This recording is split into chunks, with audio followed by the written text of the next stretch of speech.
Hokage, Chronicle of the True Farewell. Welcome back, brave explorers of impossible worlds. We are excited to have you here to continue this odyssey together.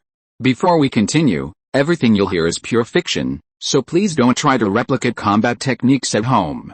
This wonderful story in all its rights belong to its brilliant original author. We are only the messengers of entertainment. Want another dose of adventure? Subscribe to our YouTube channel so you don't miss a single chapter, and if you can't wait, our Patreon has exclusive surprises you'll love. Chapter 351, The Battle of Iwagakure. The Gatekeeper, the Third Raikage.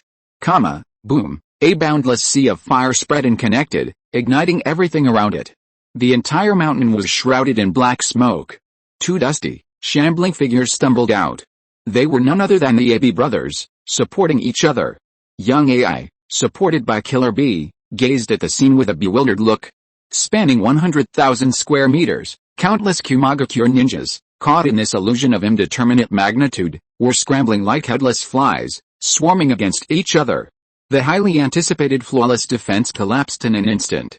Under the crushing pressure of the sky, at that moment, everyone looked up and saw the enormous, crimson, three-Magatama Sharingan rising from the sky, gazing indifferently upon all life and death. We haven't even met in person, and you've already collapsed like this. Do numbers really matter against that guy? Can we really defeat him? Killer B, who was supporting young AI, also watched the scene, his eyes stretched and glazed, his pupils trembling slightly. Every time they met, that brat named Uchiha Chi would come up with a new, momentarily helpless method. Moreover, within less than 2 weeks of each encounter, the brat's strength skyrocketed like a rocket.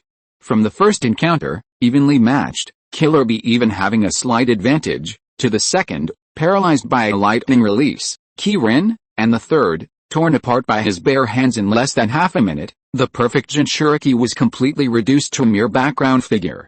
And now, without even seeing the opponent's face, he was completely blasted to pieces by a few ordinary Magatama hurled from thousands of meters away. Killer B's mentality was on the verge of collapse.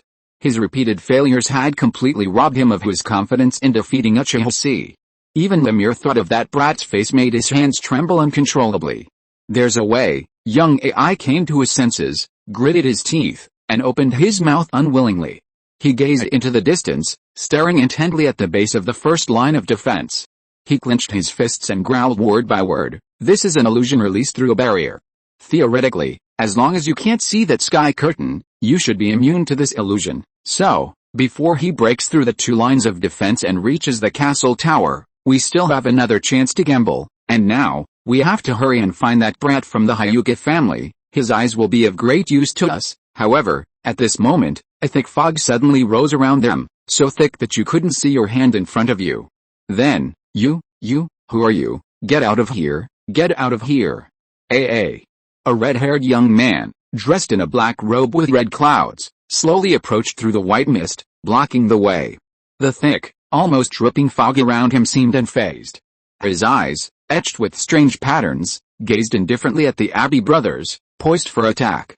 Then, he took a deep breath, raised his palm, and suddenly widened his eyes, heavenly attraction of all things. Meanwhile, elsewhere, after launching their first attack against Uchiha Chi, the Iwagakure atop the city walls, as planned, executed their Earth Release, Earth Dragon Hide technique, sneaking beneath the walls.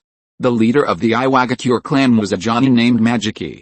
Mastering swordsmanship, Earth Release techniques, and reconnaissance. He was a formidable scouting genin, highly regarded by the third Tsuchikage, Anoki, and entrusted with a significant mission, bringing him to the land of lightning. At this moment, strange, why hasn't Kumagakure sent a signal yet? Magi frowned slightly, staring at the rock face above him, where a black stone base emerged. They were directly beneath Kumagakure's first line of defense, within a cavern carved out of the ground using the Earth-style, Earth Dragon hidden jutsu.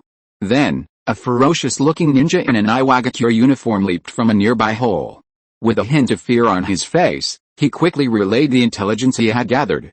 "Captain, Kumagakure has been defeated. Uchiha Chi has unleashed some mysterious spell that has shattered an army of 10,000 men, preventing them from forming a united force. The Akatsuki have breached the first and second lines of defense one after another, and now they're almost at the castle tower." "What did you say?" "They're defeated already," Hearing the intelligence his subordinate, Oishi, reported, Magi was stunned.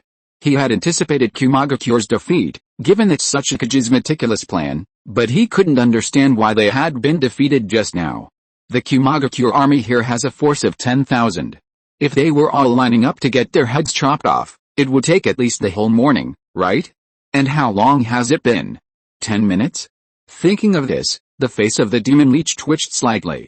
Thinking of the task that Tsutsuke-sama had given him, he immediately asked in a hurry, then, where's Uchiha Chi now? Dashi licked his lips dryly. The moment he heard this question, his eyes fell into a dull state. He could only raise his head slightly by instinct, and a deep fear appeared on his face. Seeing this action, the demon leech frowned hard, and immediately raised his palm to form the knot seal to perceive. Soon, a look of horror appeared on his face. He couldn't help but raise his head and looked at the top of the rock wall. This kind of cold chakra.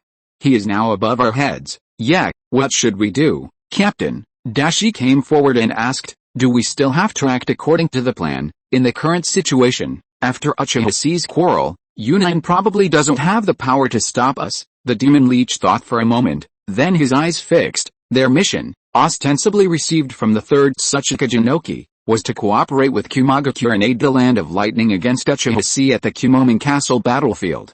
In reality, when Kumogakure's elite troops attempted to surround and kill Uchiha Chi with their iron wall, they themselves became trapped within this prison. The demon leech's true mission was to fortify this prison to its limits, completely trapping Kumogakure's 8,000 elite troops, preventing them from providing reinforcements to other forces and providing strong support for Iwagakure's operations elsewhere.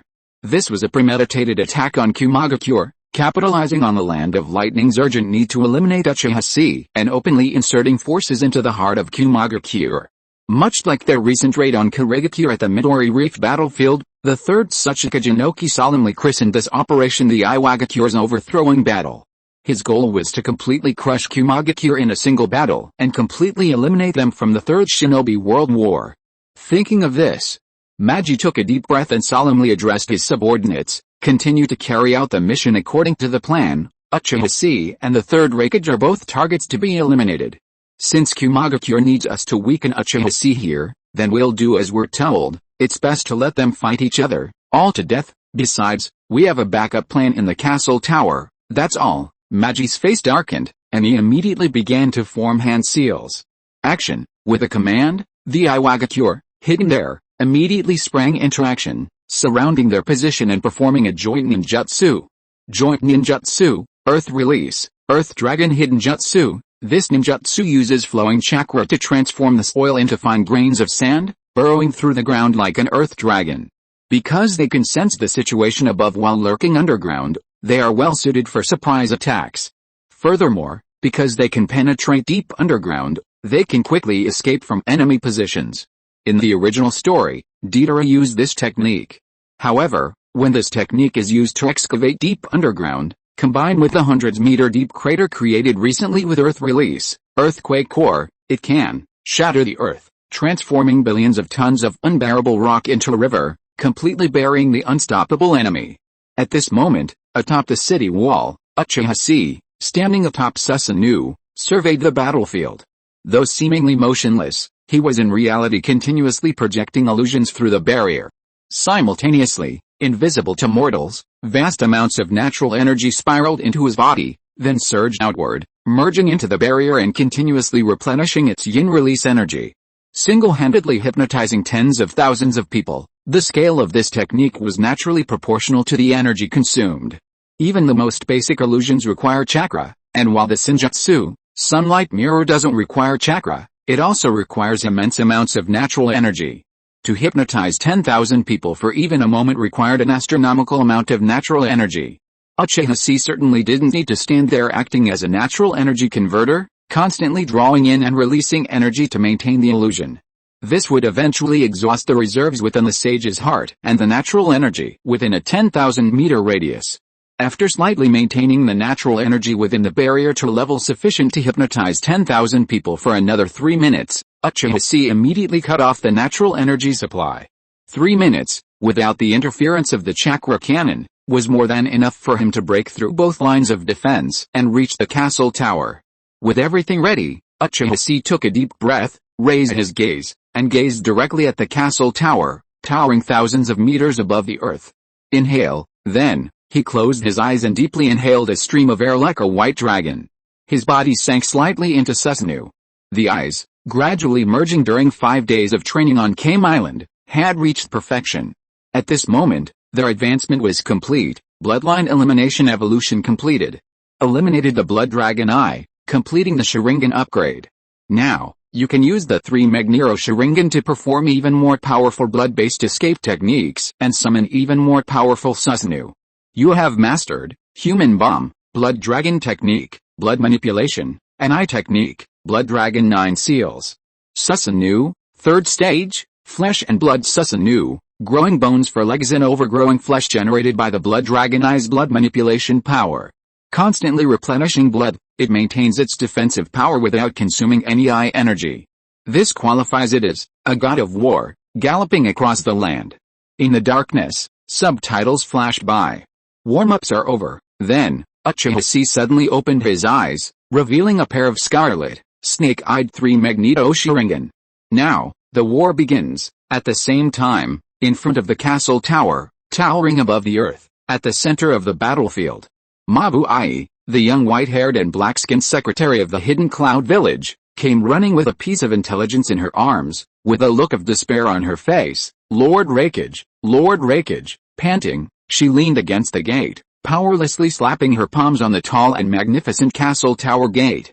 Mabu Ai shouted in a voice that was almost crying, please come out and take charge of the situation, Abi and the others, they can't hold on any longer. That guy, he just used one technique, and our 2 lines of defense almost collapsed. Are you really turning a blind eye? Lord Sandame, 5 days ago, the 3rd Rakage, who had rushed back from outside the village, sat in the castle tower, never going out, and handed over the power of Hidden Cloud Village to the young man Ai. To be precise, Hidden Cloud Village does not have a 3rd line of defense at all. Young Ai had concentrated all his forces and all available support on the first 2 lines of defense, deploying various coordinated tactics against Uchiha Chi. Meanwhile, the 3rd Rakage, having only asked young Ai for a man 5 days prior, retreated to the castle tower and remained there, seemingly oblivious to everything else. In other words, Kumagakure's 3rd line of defense consisted of the 3rd Rakage himself. Yet, before those eyes, beneath the veil that trapped his own men, and under the intimidation of that 1,000-year-old family name, all of young Ai's meticulously crafted tactics were rendered a mockery. Forget about combined ninjutsu. The elite Kumagakure soldiers, now perched atop the 50-meter-high walls of the 2nd line, dared not even unleash a single ninjutsu. Their senses, sight, hearing, and touch, were distorted, resulting in terrifying consequences. The fact that they didn't immediately engage in internecine violence was a testament to the meticulous training of these elite Kumagakure soldiers. Even in such a dismal situation, Mabu relied on her formidable secretarial skills to compile all the intelligence she could gather, stumbling and running to the castle tower with her eyes closed. Now, she could only hope to deliver this intelligence to the 3rd Rakage, requesting an audience with the village's true pillar and asking him to take charge of this chaotic situation. Then, a deep sigh emanated from behind the door. Alice, my child, you truly still don't understand my plans. You could have used this heavy pressure and sense of responsibility to reach a higher level within 5 days. But, Alice, the fate of Kumagakure should be decided by Kumagakure. Outsiders cannot be trusted. Then, bang bang. 2 massive doors, over 3 meters tall and weighing nearly 1,000 pounds, burst open, crashing against the door frames. A fierce figure, as if stalking from the wilderness, drenched in blood and covered in sharp wounds, slowly emerged. His long, gray hair and beard swayed in the windless air. Within his fierce gaze, it was as if 2 figures, one large and one small, were engaged in a frenzied struggle within his mind. One side remained utterly defeated. The soaring aura condensed around the old man, transforming into vibrant crimson coat. The 3rd Rakage, Ai, had finally appeared before them. Chapter 352, 100,000 meters of Dan River. Charge alone. In front of the castle tower, exiting the gates, sealed for 5 days, the 3rd Rakage Ai breathed a sigh of relief. Glancing at the sky that enveloped the city, he was surprisingly unaffected by the illusions of the other Kumagakure ninjas. Closing his eyes, He solemnly pronounced the first order that would turn the tide of the battle. Mabu, use the Tensou Jutsu to send a message to the Iwagakure ninjas AI has summoned. Tell them, destroy the barrier squad stationed to the west. Hearing this, Mabu was startled, a look of horror crossing his face. Reikage-sama, but, the barrier squad stationed to the west were Kumagakure ninjas, compatriots, brothers. But Mabu knew this was the only way to break the barrier, yet no one could give the order. I understand, she gritted her teeth, produced a scroll, and quickly formed a way seal with both hands. The next moment, the white light of the Tensou Jutsu leaped from the center of the battlefield into the sky. Soon, on the other side, beneath the inner city walls, at the first line of defense, joint ninjutsu, Earth Release, Earth Dragon Hidden Jutsu, having finally received a signal from the Kumagakure, the Iwagakure forces immediately activated this jutsu with a 100-man Special Forces unit. From a bird's-eye view, the ground of Yunming's inner city sloped 5 degrees from the outer perimeter to the core. And beneath Yunming City, pre-planned tunnels, excavated by the Earth Release, Earth Dragon Hidden Jutsu, formed a 45-degree line connecting the hundreds of meters deep pit outside the inner city to the 1,000-meter-long straight line within the walls. At that moment, the 100-man team repeated this jutsu, instantly collapsing nearly 1,000 tunnels. Above ground, the entire city suddenly shook, as if countless explosives had simultaneously detonated underground.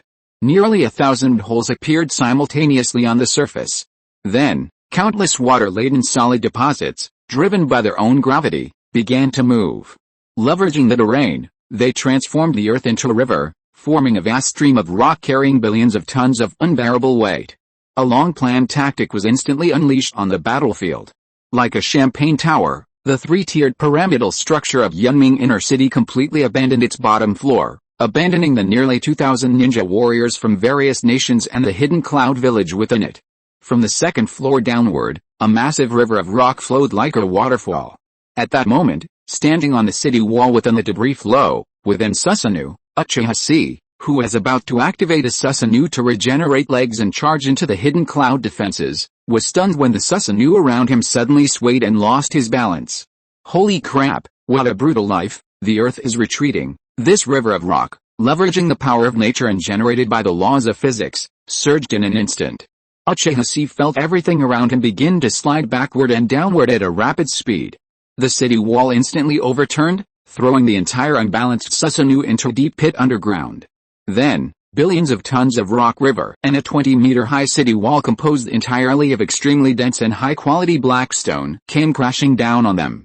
The 30-meter-long Susanoo, constantly spreading and collapsing, seemed so futile before the nearly 10,000-meter-long river of rock. At the same time, on the west side of Yunming's inner city, in a side hall that had escaped the previous Yunming City collapse and housed the Kumagakure barrier squad, a golden light flashed, and Minato Namikaze appeared atop the hall. He gazed in astonishment at the palace below, which resembled a small boat.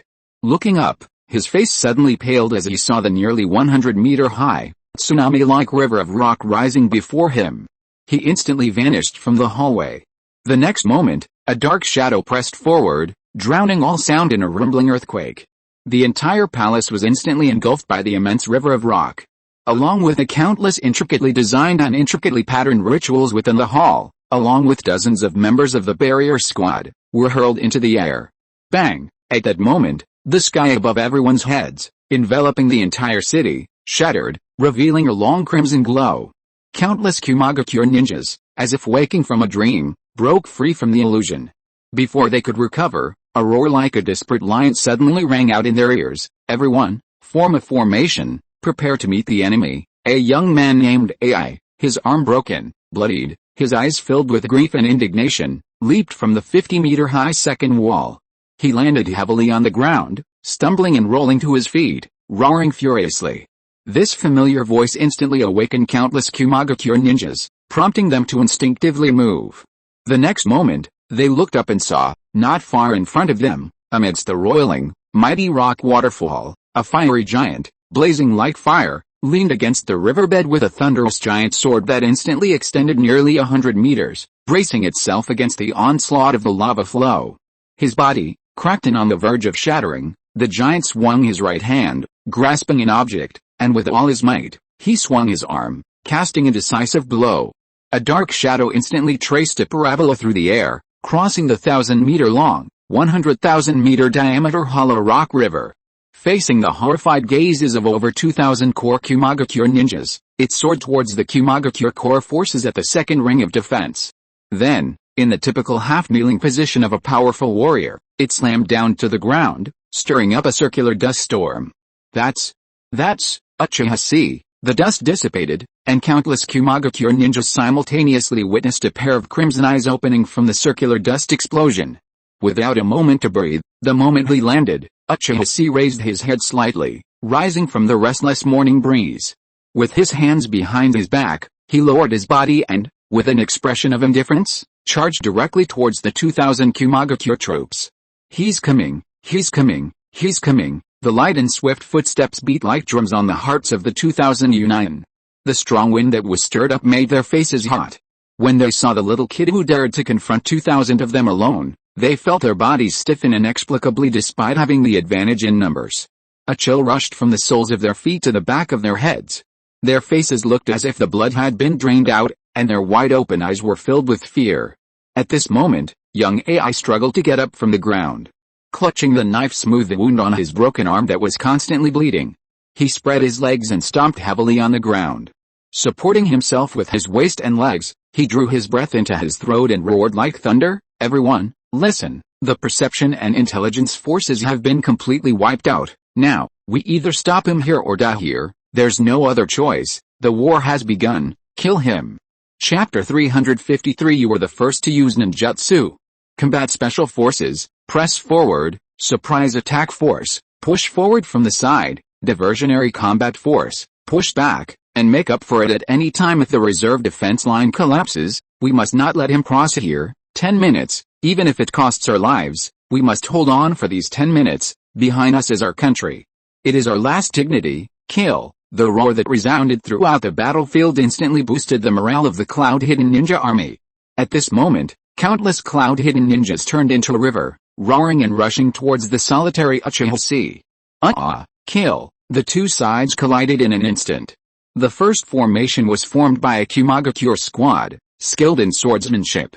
They attempted to form a sword formation to deter Uchiha Chi's charge and obscure his view. A second squad, lurking behind them, unexpectedly leaped out from behind, attacking from the side and above. However, Uchiha Chi simply watched their movements indifferently, his Sharingan silently capturing them all. And so, he chose the most direct approach, accelerating his pace at this moment, his speed suddenly increasing. Puff, puff, puff. With 3 disarmed long swords, he charged straight into the crowd with his strong physical fitness, knocking 6 people into the air in an instant. In the process, he drew the blade from his abdomen with one hand, and inserted the 6 people diagonally from below with a bow step. In the middle of the 2 teams that were completely in a daze, he swung his arm in a circle and knocked down 6 people in an instant with a spinning eclipse slash. Uchiha Chi threw away the long sword with a broken blade in his hand, pressed his arm with one hand, supported his spin and jumped up, pulled out 2 knives from his abdomen with his backhand and threw them, one after another, shooting down 2 cloud-hidden dragons who tried to attack from the front and back. Before the body fell to the ground, he took out 4 kunai from the opponent's ninja tool bag with his backhand, pulled the steel wire and threw it to the ground. He pulled the steel wire to the end with his right hand and raised it above his face. Sparks flew, and a wire blade composed of 4 steel wires was formed in his hand. Dang! Instantly blocking 2 powerful long swords slashing from the front, he delivered a violent left hook to the abdomen, and kicked out with one leg. As the left-handed cloud-hidden clan's eyes bulged in pain, he snatched the blade and thrust it back into the throat of the other cloud-hidden clan. He drew his sword and slashed at the throat, stepping on the corpse's shoulder and leaping up in an instant. In mid-air, Uchiha Chi's gaze locked onto the young man Ai, standing behind the 1,000 men, and he gave him a cold smile. Then, brandishing his long sword, he slashed through the enemy ranks. The blade's light reflected the rising sun, splashing out continuously, and the enemies before him fell one after another. Battle after battle had honed Uchiha Chi's taijutsu to perfection. Combined with his mastery of all martial arts and the Uchiha Ryu swordsmanship affix of precognition, the world before him seemed to disintegrate, a vast web of countless rays, each attack a mere line within the chaotic web, yet to spread. All he needed to do was follow the line's trajectory and sever them beforehand. For a moment, the smoke and dust kicked up by the ferocious action was filled with flashes of swords and sparks of fire. A swirling chill wind sliced in all directions, chilling the hearts of the Kumagakure who had filled the gap in the rear, their grip on their weapons growing weaker. Without resorting to any ninjutsu, relying solely on taijutsu, Uchiha Chi had sprinted 300 meters in less than a minute, poised to pierce the enemy ranks, his blood-stained longsword in hand, charging towards the young man AI. Watching this outrageous scene, young AI felt his scalp tingle 2000 versus 1, yet being swept aside by the enemy against all odds. This crushing defeat, based purely on skill, only made him feel even more despairing. Unless Uchiha Chi volunteered, almost no one could hide him. It was as if 1,000 swords passed through him, leaving him untouched. Seeing that if this continued, the morale of the army would soon collapse, young AI's eyes darkened and he glanced to the side, meeting a ninja in the formation in front of him. He had white skin, purple hair, a yellow scarf, 3 lower eyelashes in each eye, and a scroll in his mouth. "We can't let him get any closer, Toroi, attack when you're ready." Toroi nodded his head, his palms forming the Chen seal. A series of square shurikens, extending from his feet, shot out onto the battlefield. The next moment, hundreds of the diversionary troops standing behind him shouted in unison, "Joint ninjutsu, lightning release, thunder dragon thunder scroll," connected by the magnetic release of the Kumagakure village's magnetic release ninjas. 100 individuals simultaneously unleashed their lightning release, shaped by the magnetic release square shurikens, forming a concentrated thunder dragon that blasted out. Instantly, roar, a thunder dragon over 10 meters long surged out, aiming for the head of the last man standing behind the line, leaping towards Uchiha Chi, and shot down with a vengeance. Bang! The thunder dragon instantly struck Uchiha Chi, locking him in its grip and striking him hard. As it did so, thousands of square shurikens hidden within the thunder dragons hurled themselves wildly at Uchiha Chi. The terrifying impact of the thunder dragon and the sharp blow of the tile shuriken exploded simultaneously, blasting Uchiha Chi straight out of the formation. Young AI stared at the struck Uchiha Chi, unable to help but clench his palms, gritted his teeth and muttered, "Thunder release restrains earth release. With this move, this kid's earth release, earth spear won't be able to be used." Add to that the thunder dragon's impact, which is enough to affect melee kai, and breaking that layer of skeleton should be no problem. With an attack like this, I don't believe this kid can block it. We don't seek to kill him, as long as we force him to start repairing his body. And if the thunder release paralysis effect works, then it's our turn. However, the next moment, under young AI's eager gaze, Uchiha Chi, who was pushed back to the front of the formation, his feet grinding into the ground and leaving a gully dozens of meters long, acted as if nothing had happened. He brushed the dust off his clothes and stood up. Yet, despite such an onslaught, he remained completely unscathed. How is this possible? Young AI stared at Uchiha Chi, his face filled with astonishment, his face filled with disbelief at his flawless Akatsuki robe. At this moment, Uchiha Chi frowned slightly. Sheathing the tailed beast cloth, formed from the last traces of tailed beast chakra, back into his body. He glanced coldly at young AI and the 2,000 elite Kumagakure warriors standing before him. "Don't blame me for being unethical." After all, without a word, he raised his palm and formed the tiger seal with a single hand. Instantly, fire style, chakra mode activated. The blood vessels around his eyes bulged, his pupils sharpened, and he entered the form of sage transformation, cursed seal II. From the Bagua seal on his abdomen, the 8 tails chakra was frantically drawn out, gathering in his palms. The 2 tails chakra properties were channeled. Fire style, heart fire blade and wind style, vacuum blade were simultaneously unleashed. Instantly, a blazing beam shot from his palm, reaching the sky. Blazing flame surged with a violent wind. 100-meter long, swirling giant sword, a fiery dragon swirling around it, soared higher and higher under the horrified gazes of the Kumagakure ninja, as if they were looking at God. "You really like dragons, don't you? Then I'll give this dragon back to you." Facing the crowd, Uchiha Chi's gaze was icy and dark, as he said, "Senjutsu, flame release, shooting greatsword, flame wind dragon dance." Chapter 354, Blast. Susanoo is coming. Everything within sight was ignited by the flames. Visible waves of air surged outwards from the body of the little devil on the opposite side of the army formation, forming a circular airflow. The next moment, as the raised palm slashed down. Swish, like a giant pillar supporting the sky, it crashed down. The moment the thick flaming sword tip touched the ground, a wave of impact that swirled back sand and gravel, earth, rocks, hay, broken limbs, and countless Kumagakure ninjas in front of the sword were swept away in an instant. At the same time, holding the blazing giant sword in one hand, Uchiha Chi twisted his palm and suddenly shouted, "Concentrate!" With a sound, the blazing giant sword in his hand suddenly dimmed, and the brightness of the entire battlefield also dimmed. It was as if something terrifying was brewing, causing the Kumagakure present to subconsciously develop an extremely ominous premonition. Infused with Senjutsu chakra, this technique, already uncontrollable by Uchiha Chi once launched, was elevated to a higher level, like the vast difference between wind-style Rasen Shuriken and Senjutsu wind-style Rasen Shuriken. This sword would strike as a cannon. Flame emanated from the hilt, expanding at an obtuse angle, forming a fiery photovoltaic cannon 50 meters wide. The 4th Battalion of the Special Combat Force, the 12th Squadron, the Diversionary Force, and the 2nd Squadron of the Surprise Attack Force, the rising sun was gradually obscured by clouds, and the battlefield grew darker. Young AI clenched his fists and quickly shouted orders, pointing out the teams within the team that possessed the corresponding escape techniques. His forehead was covered with sweat, perhaps from the high temperature or the urgency of the situation. He gritted his teeth and angrily ordered, "Attack!" The entire army, more than 600 Kumagakure ninjas, suppressed their panic and took a step forward in unison. The drills and tactics prepared beforehand against Uchiha Chi had completely failed. However, they had already drawn their arrows and had to launch them. At this moment, everyone knew that if even one person retreated, causing the next technique to be flawed, then no one here would survive Uchiha Chi's hands.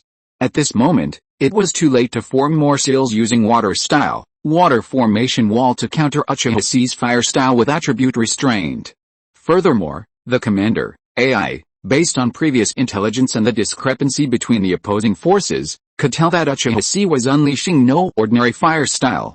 In this situation, the only way to survive was to fight swiftly, attack against attack. With this thought in mind, the elite Kumagakure warriors formed seals in unison before their positions and roared out in a clamorous outburst, "Joint ninjutsu, composite lightning style, thunder water dragon bullet." This was a composite ninjutsu created by the 3rd Hokage Sarutobi Hiruzen, combining 2 ninjutsu of different attributes. During the 4th Shinobi World War, the 5th Mizukage, Madarumi, and the 4th Reikage, AI, had combined their efforts to counter Uchiha Madara's fire style. Now, this core Kumagakure force, comprised entirely of Chunin, with a whopping 1/3 of them being Jonin and above, unleashed a simultaneous attack. Instantly, a massive azure dragon head, tens of meters thick, emerged from the Kumagakure camp. Its appearance was met by a shimmering, utterly limbed, compressed force. Then erupted in a dazzling, raging hurricane. The hilt of the sword transformed into a dragon's maw, roaring forth a massive, fiery blast of light. Boom, 2 attacks, one red and one blue, like a mythical manifestation, instantly collided at a single point. No, it was the thunder and water dragon bullet struggling to withstand the blast of the fiery blast. In stark contrast to the 4th Shinobi World War, when Uchiha Madara's fire style was engulfed by the thunder and water dragon bullet, this time, fire style engulfed water style. A fusion of Senjutsu, flame style, composite ninjutsu, and tailed beast level chakra. At this moment, Uchiha Chi's fire style mastery surpassed that of Uchiha Madara. 1,500 men from the cloud-hidden sects stood behind the 600 at the front of the formation, while these 600 stood behind the Thunder Water Dragon Bomb. A single blast of light from the sword struck the Thunder Water Dragon Bomb's head, splitting it into 4 beams and hurling them towards the 50-meter-high wall behind the formation. Endless flames exploded from behind the formation, creating a sea of fire covering hundreds of meters square. This was a showdown between quality and quantity. Puff. Kumagakure ninjas continued to fall, spitting blood from chakra depletion. Will we succeed? Young AI stared intently at the front, nervous, clenching his fists. We must block it. It'll take a little longer than over there. The collision of water and fire ignited a thick fog. Then, we've blocked it. How could a mere Uchiha possibly defeat our village? Surprised voices echoed from the front of the team. With their superior stats, they had finally managed to forcibly withstand Uchiha Chi's attack. Young AI's calm heart finally relaxed, and he let out a long breath. He glanced sideways at the 50-meter-high wall behind him. There, a massive chakra cannon was being assembled in an orderly manner. Well, then, let's keep delaying like this, they should be ready soon. We only have one chakra cannon left instead of two, but the plan should be ready. But at that moment, the sounds of surprise from the front suddenly stopped, and the battlefield fell silent. Young AI, startled, looked back and saw, and suddenly, a sudden gust of wind lifted the white mist, revealing the scene behind. At that moment, a Susanoo, its flesh constantly climbing onto its bones, rose from the ground, its eyes gleaming coldly like torches in the night. Rising higher and higher. Rising higher and higher. At a height of 70 meters, the flesh and blood giant, finally fully formed, stomped its feet onto the ground, sending up a dust storm. Bang, bang, it was as if just a moment ago, the guys were playing cards in a casino, their trump card pinning the opposing player, unable to make a move. The next moment, he suddenly overturned the gambling table, raised the godlight stick and transformed into an Ultraman, and stomped on the cards, the table, and the casino, and said, "Fuck your king bomb. This is the real king bomb." For a moment, the people of Kumagakure could only raise their heads and look up at the feet of the Susanoo giant. They were shocked by the majestic figure and lost their voices. At this moment, damn it, 600 people beat up one buddy, how shameless. You think there is no one for you, buddy? Uchiha Chi, who transformed into the human form of Ultraman, the Gundam pilot, took a deep breath, looked down, jumped up angrily, and kicked down with both feet. Watch this, 9-day thunder kick. Flesh and blood spread down along the leg bones, forming a complete pair of legs for the half-body Susanoo. Then, under the stupefied gazes of countless Kumagakure, the humanoid Susanoo crouched, struck the ground with its two prison feet, and leaped boldly into the air. With 242,000-yard feet, it bounded forward into the Kumagakure formation. Boom, dust and smoke rose as the ground shook. Two massive, flaming plates rose vertically from the earth, sending countless Kumagakure wailing through the air. With one mighty leap, a massive breach was torn through the impenetrable Kumagakure formation, resulting in countless casualties. Observing this scene, the young man's eyes shone with bloodshot. He no longer cared about the injury to his left arm, severed by the myriad heavenly induction. A surge of chakra surged through his body, and he transformed into a bolt of lightning, leaping out. He attempted to grasp Susanoo's feet with his bare hands to stop Uchiha Chi from continuing his brutal slaughter. Chapter 355, Giant Attack and Defense. Luo Shang is confused. Uchiha Chi suddenly felt something stumbling under his feet, like stone. At that moment, a thunderbolt, charging forward with terrifying force, single-handedly caught the giant Susanoo's foot, just as it was about to sweep. It's Master AI. Master AI actually stopped a giant like that. Brothers, continue the formation and create an opening for Master AI. On the shattered ground, a man less than 2 meters tall stopped a terrifying 70-meter-tall behemoth, a scene straight out of a fairy tale. Witnessing this inspiring scene, the elite Kumagakure ninjas, like a swarm of ants, couldn't help but burst into tears of excitement. They had thought that everything would be over the moment that terrifying creature descended. But, tisk, where did the ants come from? A puzzled sound suddenly rang out from the sky. Immediately, Uchiha Chi slightly lifted the sole of his foot, bent his knee, and shook it as if to throw away dirt. With this movement, the giant Susanoo suddenly raised its prison foot, which was as big as a semi-trailer. The young man AI, who was holding it with one arm, was immediately lifted up to a height of more than 10 meters by hanging onto the sole of the foot with one hand like a bug. The young man AI's pupils suddenly shrank. If he was stepped on like this, he was not sure whether his current attainments in lightning release armor could withstand such pressure. He immediately let go, landing vertically. With his all-out effort, he'd been completely unable to shake Susanoo, standing on two legs. However, standing on one leg, if he landed and ran as quickly as possible, circling to the right before the giant Susanoo's other leg even touched the ground, he was confident he could unleash his ultimate lightning release armor and knock the giant Susanoo down with a single elbow strike. I can win. With that thought, the young man clenched his fists, his eyes flashing with excitement. However, his movements were completely caught in the eye of Uchiha Chi, who, now completely absorbed in Susanoo's power, folded his arms, a playful smile curling his lips. After all, who had raised their legs so high for no reason? He deliberately exploited this flaw, tempting the still young fourth Raikage with a feat of single-handedly defeating Susanoo, forcing him to follow Uchiha Chi's wishes and choose the next path. And then, the Susanoo giant's two eyes, resembling those of Ultraman Zero, suddenly grew fierce, radiating a divine light. Leaning slightly, he launched a kick towards the air, just before young AI landed. Squeak, squeak, squeak, the crushing kick ripped the air apart, emitting a piercing shriek. Pong! In this pre-planned scam, with free fall, not to mention young AI, even Newton would have had to follow the conclusions of Galileo's falling body experiment. At this moment, the 42,000-yard giant foot landed squarely on young AI's face. Crushing him like a worm, crushed on the sole of his foot, his eyes widened in horror. At this moment, the giant Susanoo raised his arm, leaned back, and launched a kick forward. Turning young AI into a streak of lightning, he shot straight out and crashed headfirst into the 50-meter-high wall behind the crowd, his life or death unknown. Bang! You delivered a crushing counterattack against the son of the third Raikage, who attempted to kill you. AI, critically wounded and near death, was unable to recover. You gained a random skill from him, Lightning Release, Chakra Mode, B, Mastery. This powerful counterattack bonus grants critical hits. Combined with the All Martial Arts Mastery entry, your proficiency in the corresponding skill increases by 2 levels, upgrading to Lightning Release, Chakra Mode, B, Mastery. Combined with Lightning Release, Chakra Mode, you can now perfectly perform Hell Thrust, one-handed hand. Your heart's strength increased. The last commander of the elite Kumagakure team, AI, was crippled by a single kick from Uchiha Chi, bringing the prolonged battle to a close. A series of subtitles popped up before his eyes, signaling the end of the battle. While AI's Lightning Release, Chakra Mode was noteworthy, the others were merely newly developed, miscellaneous Lightning Release techniques that didn't fit within Uchiha Chi's established system, so he glanced over them.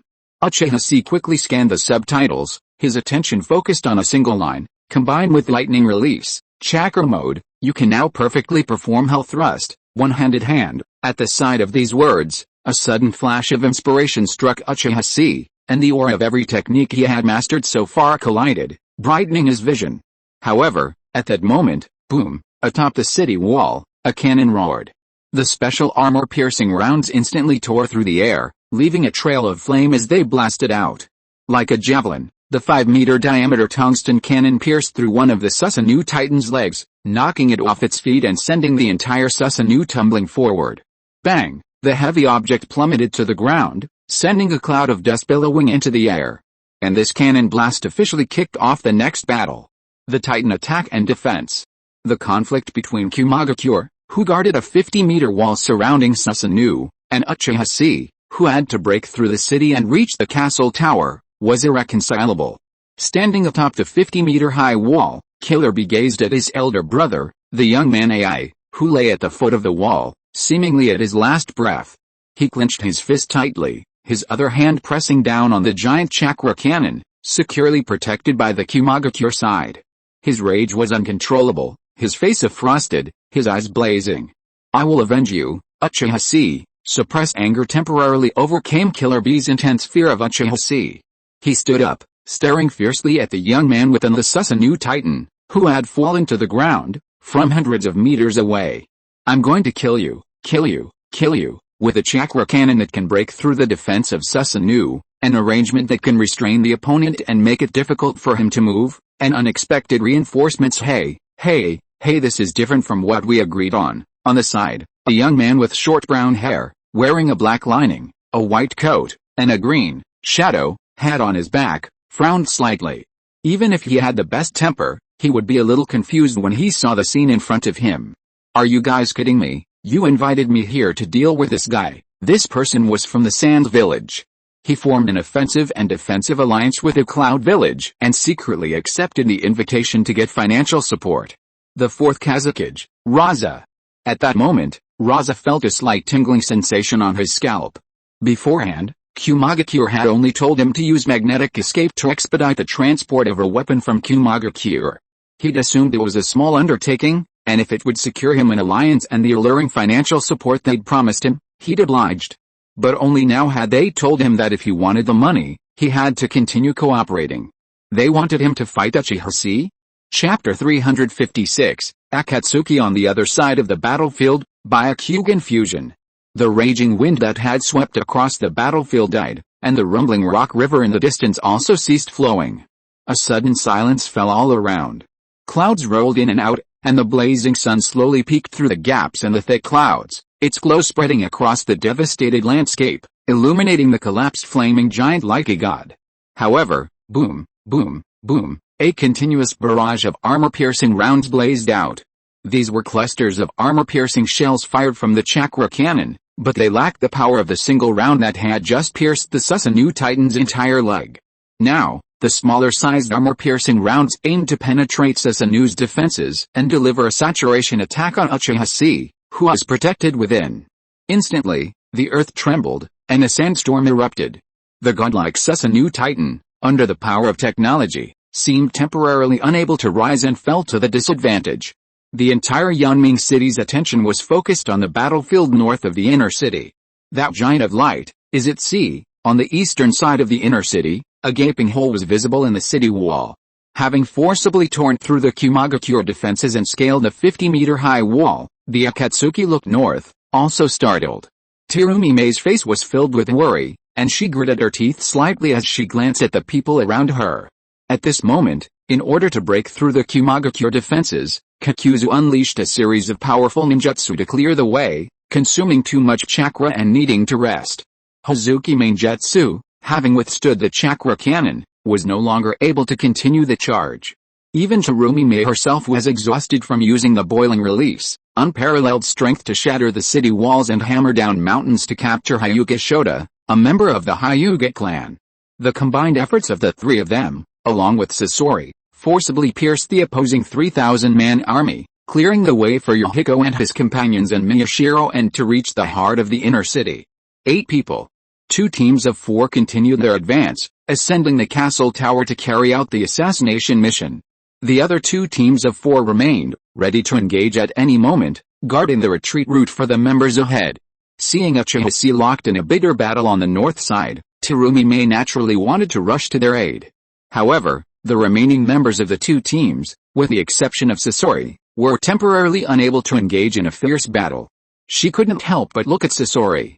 The red-haired young man, whom she couldn't read, was leaning against a pier on the city wall, dangling a transparent container, gazing at a white eye soaked in an unknown liquid. His face remained expressionless as he heard the noise from the north. Indeed, no one knew what Sasori was thinking, nor was there any right to ask him to do anything more. He had already done more than enough by coming here and using his jutsu to clear the way for the team and eliminate the threat of the chakra cannon. Terumime stared at him, unsure of what to say. "What are you still standing there for?" However, at this time, Scorpion turned his head and looked at her calmly. "You want me to help that kid? Why don't you ask? Is it because he is not important enough to you?" No, Madarumi was stunned, her little face suddenly flushed red. She was so anxious that she wanted to punch Scorpion on the head and order him to go and save the people quickly. "If you don't save him, I will let you see how your brain scoops water today." How could she be as ruthless as Scorpion said? As expected, "You are still very young?" Scorpion glanced at Madarumi indifferently and sneered. "What you should do now is to force me to act according to your will at all costs and by any means necessary, instead of being embarrassed to say it here like a child playing house, like that orange-haired kid said. The white ring on your hand symbolizes the white tiger, might in the army, and is the gatherer of the team. This team came because of Uchiha Chi, but was gathered into rope by you. So, what are you still hesitating about?" Hearing this, Madarumi's face suddenly burned like fire. Although she had made the corresponding determination, she was only 12 years old and still lacked some specific means. Just as she was about to speak, attempting to salvage the situation, Scorpion had already stood up, opened the glass container in his hand, and single-handedly extracted the pure white eye. Then, expressionlessly, he took out a needle used to create a human puppet and injected it into the jugular artery of Mainjutsu Kizuki. He then peeled open Mainjutsu Kizuki's left eye, the hollow left eye that had been blinded by Uchiha Chi, and forcibly inserted the Byakugan with his bare hands. His movements were so swift and brutal that the other 2 were caught off guard. "If he's dead, his body is mine. If he's not dead, then follow me immediately. I hate waiting." Scorpion spat these words, and then, whoosh! Scorpion, before the 3 of them, suddenly transformed into a pool of sand, scattering onto the city wall.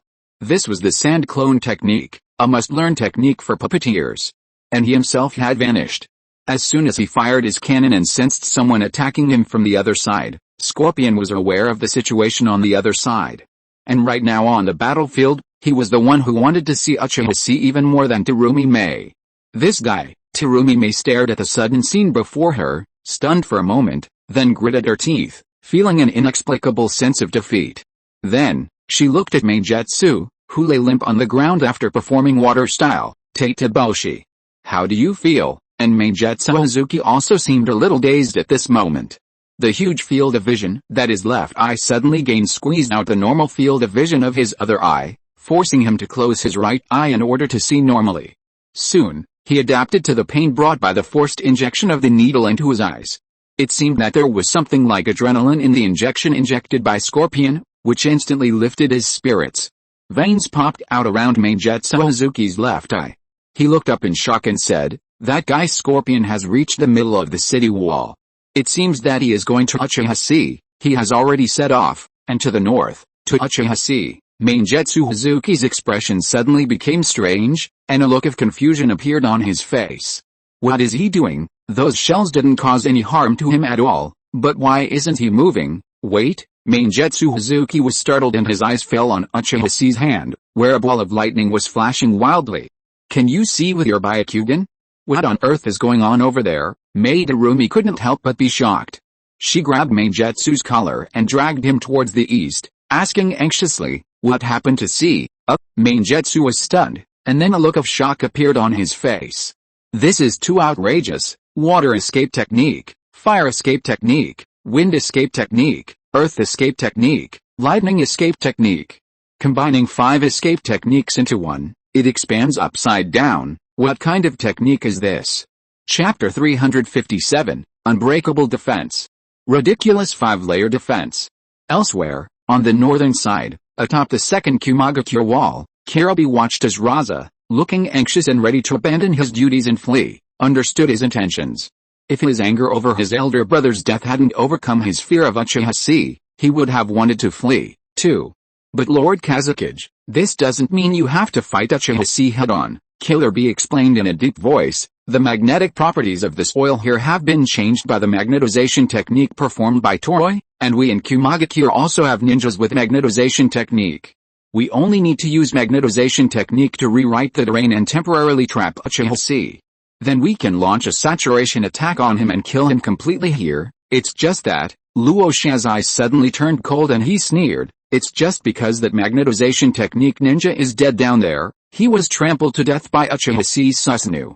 He didn't even scream and turned into a pile of meat paste. You don't have a ninja with this bloodline limit, so you found me temporarily to continue your plan. You didn't expect Uchiha Chi to be so powerful, nor did you expect that in order to stop him, the magnetization technique ninja standing in the back would need to come to the front line. The first cannon was destroyed by Uchiha Chi's long-range strike, causing your subsequent plans to be riddled with errors and loopholes, forcing you to resort to seeking help from ninja from other villages. Raza bluntly debunked Killer Bee's seemingly flawless plan. Killer Bee was silent for a moment, then let out a long breath. So, what's your answer, Lord Kazakage? You should know the price we can pay for this. Raza chuckled and shook his head decisively. He had made it this far because he was quite capable. Facing Uchiha Chi, he had refused to save Ebizo from death, and now, seeing Kumagakure on the verge of collapse, he certainly wouldn't do the same. On one hand, his own life was at stake, and on the other, the possible future of Sand Village. The price was completely disproportionate. Excuse me, however, at this moment, Killer Bee glared at him fiercely, his face stern. You can't get out. If you don't do it, then none of us will survive. If you dare step outside this wall, I will immediately activate my full-tailed beast transformation. Before Uchiha Chi kills me, I will use the tailed beast ball to kill you. At this distance, the tailed beast ball has a 100% hit rate. The ferocious tone echoed in Raza's ears, causing him to pause as he turned to leave. Since you say so, there's nothing I can do. Raza's face froze, and he turned around, a stiff smile plastered on his face. Quickly, at the beckoning of Killer Bee's almost crazed gaze, he walked over to where the magnetic ninja Toroi should have been. Then, he formed hand seals with both hands. At the same time, Killer Bee fiercely pressed the barrel of the chakra cannon at his side. A massive influx of chakra filled the barrel, and the chakra cannon's barrel lit up. Lines of Kumagakure ninjas marched in the rear, carrying ammunition. They loaded their shells, covered their ears, and pulled the cords. Boom, a faint cloud of dust dispersed above the battlefield. As sunlight touched the ground, strangely, began to boil, like boiling water. Then, a massive wave rose from the ground. A mixture of sand, iron, gold, and rock. Its countless properties rewritten to a uniform frequency, rose with a roar, transforming into steel chains that tightly entangled the fallen Susanoo Titan. Magnetism Jutsu, performed by Toroi, the master of Kumagakure magnetism, magnetizes everything it touches. It can also transfer the object the caster touches to another object, using the magnetism to attack the enemy. This is a special Kekkei Genkei. Properly used, it could even be used in a similar way to the universal attraction. This crucial element of the 6-day plan devised by young AI to kill Uchiha Chi was crucial. He preemptively altered the rock and soil beneath the city wall, imbuing it with magnetism. Then, the magnet-touched ninjas harnessed their magnetic release like waves, trapping the enemy. Even the most powerful lightning release armor would find this terrain mired in sloughs. And when this terrain was harnessed by the 4th Kazekage, Raza, it became an even more powerful blockade than the original plan. After successfully locking down the Susanoo Titan with magnetic release, the chakra cannons atop the city wall ignited, blasting down with a barrage of shells. Bang! Bang! Bang! Bang! Bang! Bang! Smaller armor-piercing rounds blasted out, shaking the earth and even turning the Susanoo Titan into a sieve. Clouds of dust billowed into the air. Atop the city wall, "Keep going," Killer Bee roared furiously, his body trembling as he continued to channel vast amounts of chakra. "Keep going. Don't stop.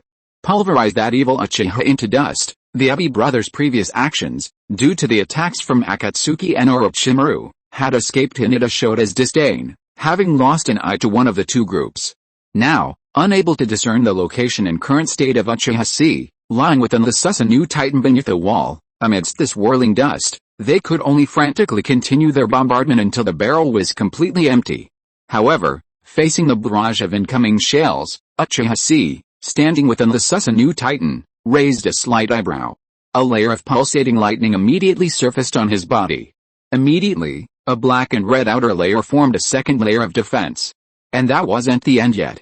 Uchiha Chi then unleashed his Earth-style, Earth Spear, hardening his skin like diamond. And that wasn't the end of it.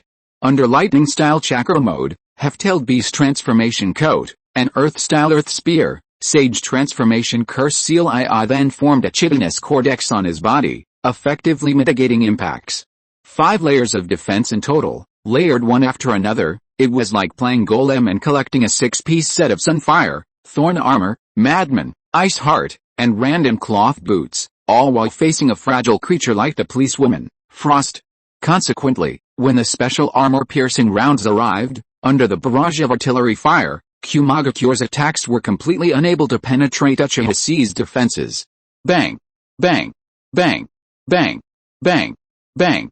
Amidst this whirling dust, listening to the clang of shell casings hitting his body, feeling the 4 layers of turtle shells covering his body, Uchiha Chi couldn't help but grin. Wow, this is such an amazing sense of security. His Sharingan pierced through the constantly repairing Susanoo and glanced at Killer Bee, atop the city wall, a look of impotent fury on his face. "You little idiot, are you? I can bathe in a hail of artillery." Well, then. After a little effort to secure his safety, Uchiha Chi took a deep breath, standing within Susanoo. "Let's try this technique." Uchiha Chi's gaze focused instantly.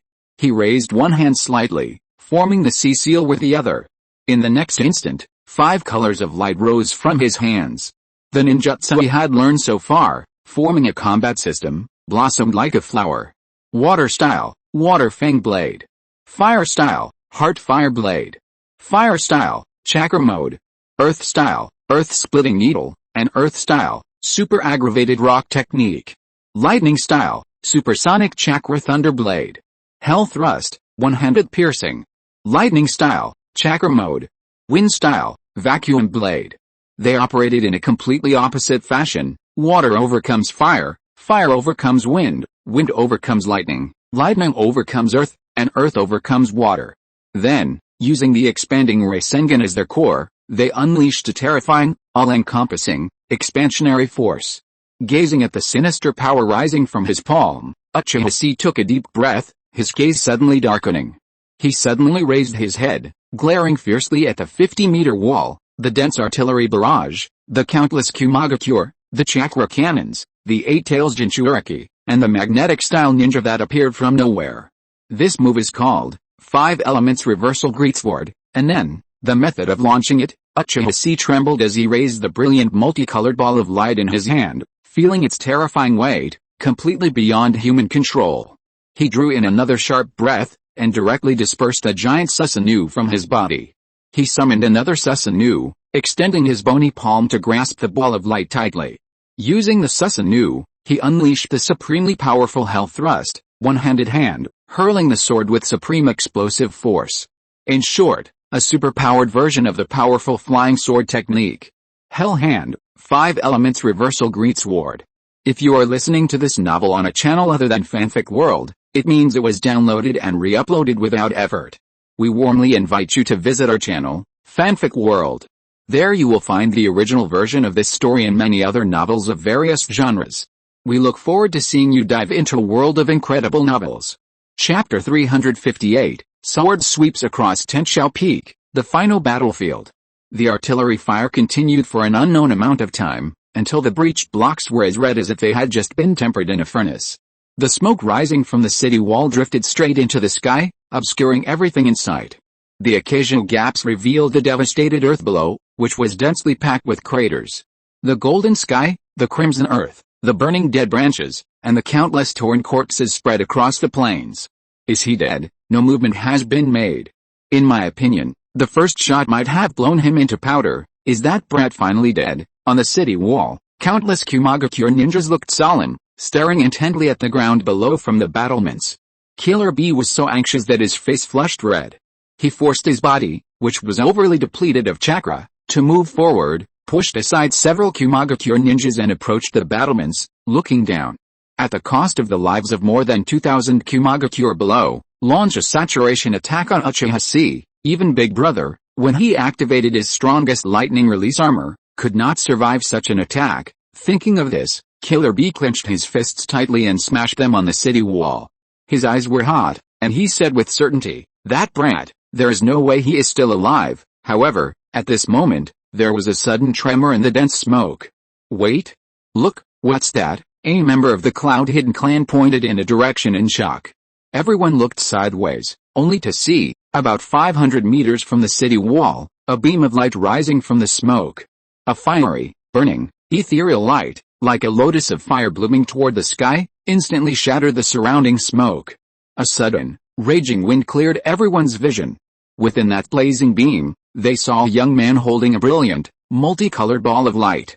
The earth trembled beneath his feet. The next moment, a giant hand composed entirely of blazing flames burst forth from behind him, seizing the boy and the light in his hand. With a bony fist, it thrust upwards. In the next instant, the 70-meter-tall Susanoo Titan burst forth from the earth. Tearing through the shifting sands and cracking the earth, he broke free from all restraints. Standing before the 50-meter-high city wall, his eye sockets blazed with blazing cold flames, overlooking all life. The magnificent giant of light reappeared, an unforgettable sight that stunned the Kumagakure, leaving them speechless and stunned. How is this possible? How is he unharmed? This weapon was clearly prepared specifically to target him. Killer B stared blankly at the scene before him, his heart sinking like cold lead. Hi-sama, look, that giant. A Kumagakure shoved Killer B's shoulders like a madman, pointing at the Susanoo Titan's right fist and shouting in horror, "He's going to attack." Killer B snapped back to his senses and looked in the direction he was looking. At that moment, the Susanoo Titan, shaking the earth and mountains, flashed a leaping bolt of lightning from its right fist. From that lightning, a multicolored, 100-meter-long sword instantly extended and slowly took shape. And then, the Susanoo Titan arched its legs, leaped with a thunderous, earth-shattering leap, and in a completely un-Susanoo-like 720-degree spin, grasping its greatsword, it leaped and spun, pushing its initial velocity beyond the speed of sound, creating a sonic boom. Finally, It aimed at the section of the wall where Killer Bee was and launched a powerful blow. Swish, swish, swish, swish. The sharp sonic boom instantly shattered the eardrums of everyone present, and the multicolored greatsword transformed into a stunning beam of light that shut out. Watching this scene, beneath the blazing multicolored light, Killer Bee's face suddenly twisted, turning utterly pale from the spasms of his heart. Too strong, too strong, too strong. Why is this brat so strong? Why? In his spiritual world, the eight-tailed ox ogre roared frantically, his scalp tingling. "Bee, run, that's definitely not a move you can withstand. Quick, run as far as you can, run." Killer Bee bit his lip tightly, his face pale, his whole body trembling slightly. Finally, tears fell like beads from a broken string. He had actually been beaten to tears by Uchiha Chi. "Where should I run?" He suddenly raised his finger, pointing behind him at the eight-tailed ox. Behind him, just 5 kilometers away, was the massive rock pillar that held the castle tower. And Uchiha Chi's sword wasn't aimed at the city wall at all, but at the castle tower 5 kilometers away. Killer Bee could vaguely sense that the power of this sword far surpassed the Yasukana Magatama. If you were to launch it directly, the place would collapse instantly, and everyone there would plummet from a height of 600 meters. Then, they would fall into the center of the multicolored giant sword's blast, instantly vaporized. To break through the second ring of 50 meters of wall, the newly reappeared Susanoo Titan would simply need to walk normally. Hearing Killer Bee's mournful cry, the eight-tailed Jayuki sighed, as if understanding something. The mind, compressed into a fleeting moment of countless thoughts, fell silent. After a long moment, the man and the beast, standing in silence, simultaneously raised their heads, as if sensing the end of their time together. The eight-tailed Jayuki extended a fist, tears streaming from his round, white eyes. He spoke gravely. "Go." Killer Bee smiled bitterly, raised his fist, and charged forward. In the real world, Akoff. Abba. Killer Bee's expression instantly became incomparably ferocious, his eyes flashing with cold light, his facial skin distorted horribly. Then, he clasped his palms together and roared furiously. Ha-a-a. The 5-colored lightsaber's momentum persisted, pushing the eight-tails in its entirety madly backward, carving a massive 2-kilometer-long gully in the ground. Finally, the sinister force of the 5 elements counteraction connected with the spiraling force at the core of the hilt. Boom. The earth was instantly engulfed, and the mountains and forests swayed and vanished in an instant. A massive mushroom cloud engulfed the eight-tails in its entirety. A massive circular dust storm, centered at the explosion site, swept across nearly 3,000 meters. The entire castle tower trembled like an earthquake at the impact of this sword strike, blocked by the Jinchuriki's life. Heaven and earth were silent. And amidst this explosion of light, bang bang, bang bang, bang. The Susanoo Titan raced across the earth, using its shoulder as a weapon to violently slam into the breach in the city wall. Clang. The giant surged forward, and Uchiha Chi finally stood on this side's final battlefield. Chapter 359, Zero Ring. Information about the castle tower. Standing within the Susanoo, he gazed upon the unobstructed landscape before him. This was the area razed to the ground by his last visit, reduced to ruins and now cleared by Kumagakure as a plain. And at the end of his sight, the castle tower, perched atop a massive 600-meter rock pillar. Uchiha Chi let out a slight breath. He charged forward, unleashing a succession of Yasuka no Magatama, Senpo, Flame Release, Shooting Greatsword, Flame Wind Dragon Dance, and Hell's Hand, 5 Release, 5 Elements Reversal Greatsword. These 3 massive, combined ninjutsu, even with half the chakra of the eight-tails, consumed nearly half of his chakra. Of this, Hell's Hand, 5 Release, 5 Elements Reversal Greatsword was the most energy-intensive, consuming nearly half the chakra, 3/4 of which was consumed simply to test its power. According to Uchiha Chi's estimation, this move completely surpassed the damage and scale of the normal-tailed beast ball. The power of the blast point could even shatter his own defenses at full strength. After all, further up lies the truth-seeking ball, a combination of 7 different chakra properties. This means Uchiha Chi can now perform the same move once more. Add in 2 more 10-minute spells in the sage form, and I shouldn't have any trouble defeating the Hokage head-on this time. Having roughly calculated his remaining trump cards, Uchiha Chi was about to continue forward when, Uchiha Chi, a cold shout echoed from behind him. Suddenly, Uchiha glanced sideways and saw a red-haired young man, standing on the ruins of the city wall he had shattered, slowly approaching, his expression complex. It was none other than Scorpion of the Red Sand. Scorpion hesitated for a moment, pondering for a moment before pulling out a scroll from his Akatsuki robe, the same style as Uchiha's. He tossed it towards Susanoo, tilting his head and speaking reluctantly, "This is Kakuzu. He asked me to give it to you." Uchiha was stunned. He waved away Susanoo, landing on the ground, and raised his hand to take the scroll. "Kakuzu gave it to me." After a moment's thought, slightly surprised, Uchiha unfolded the storage scroll. His sharp eyes caught sight of the Uchiha clan crest on the side.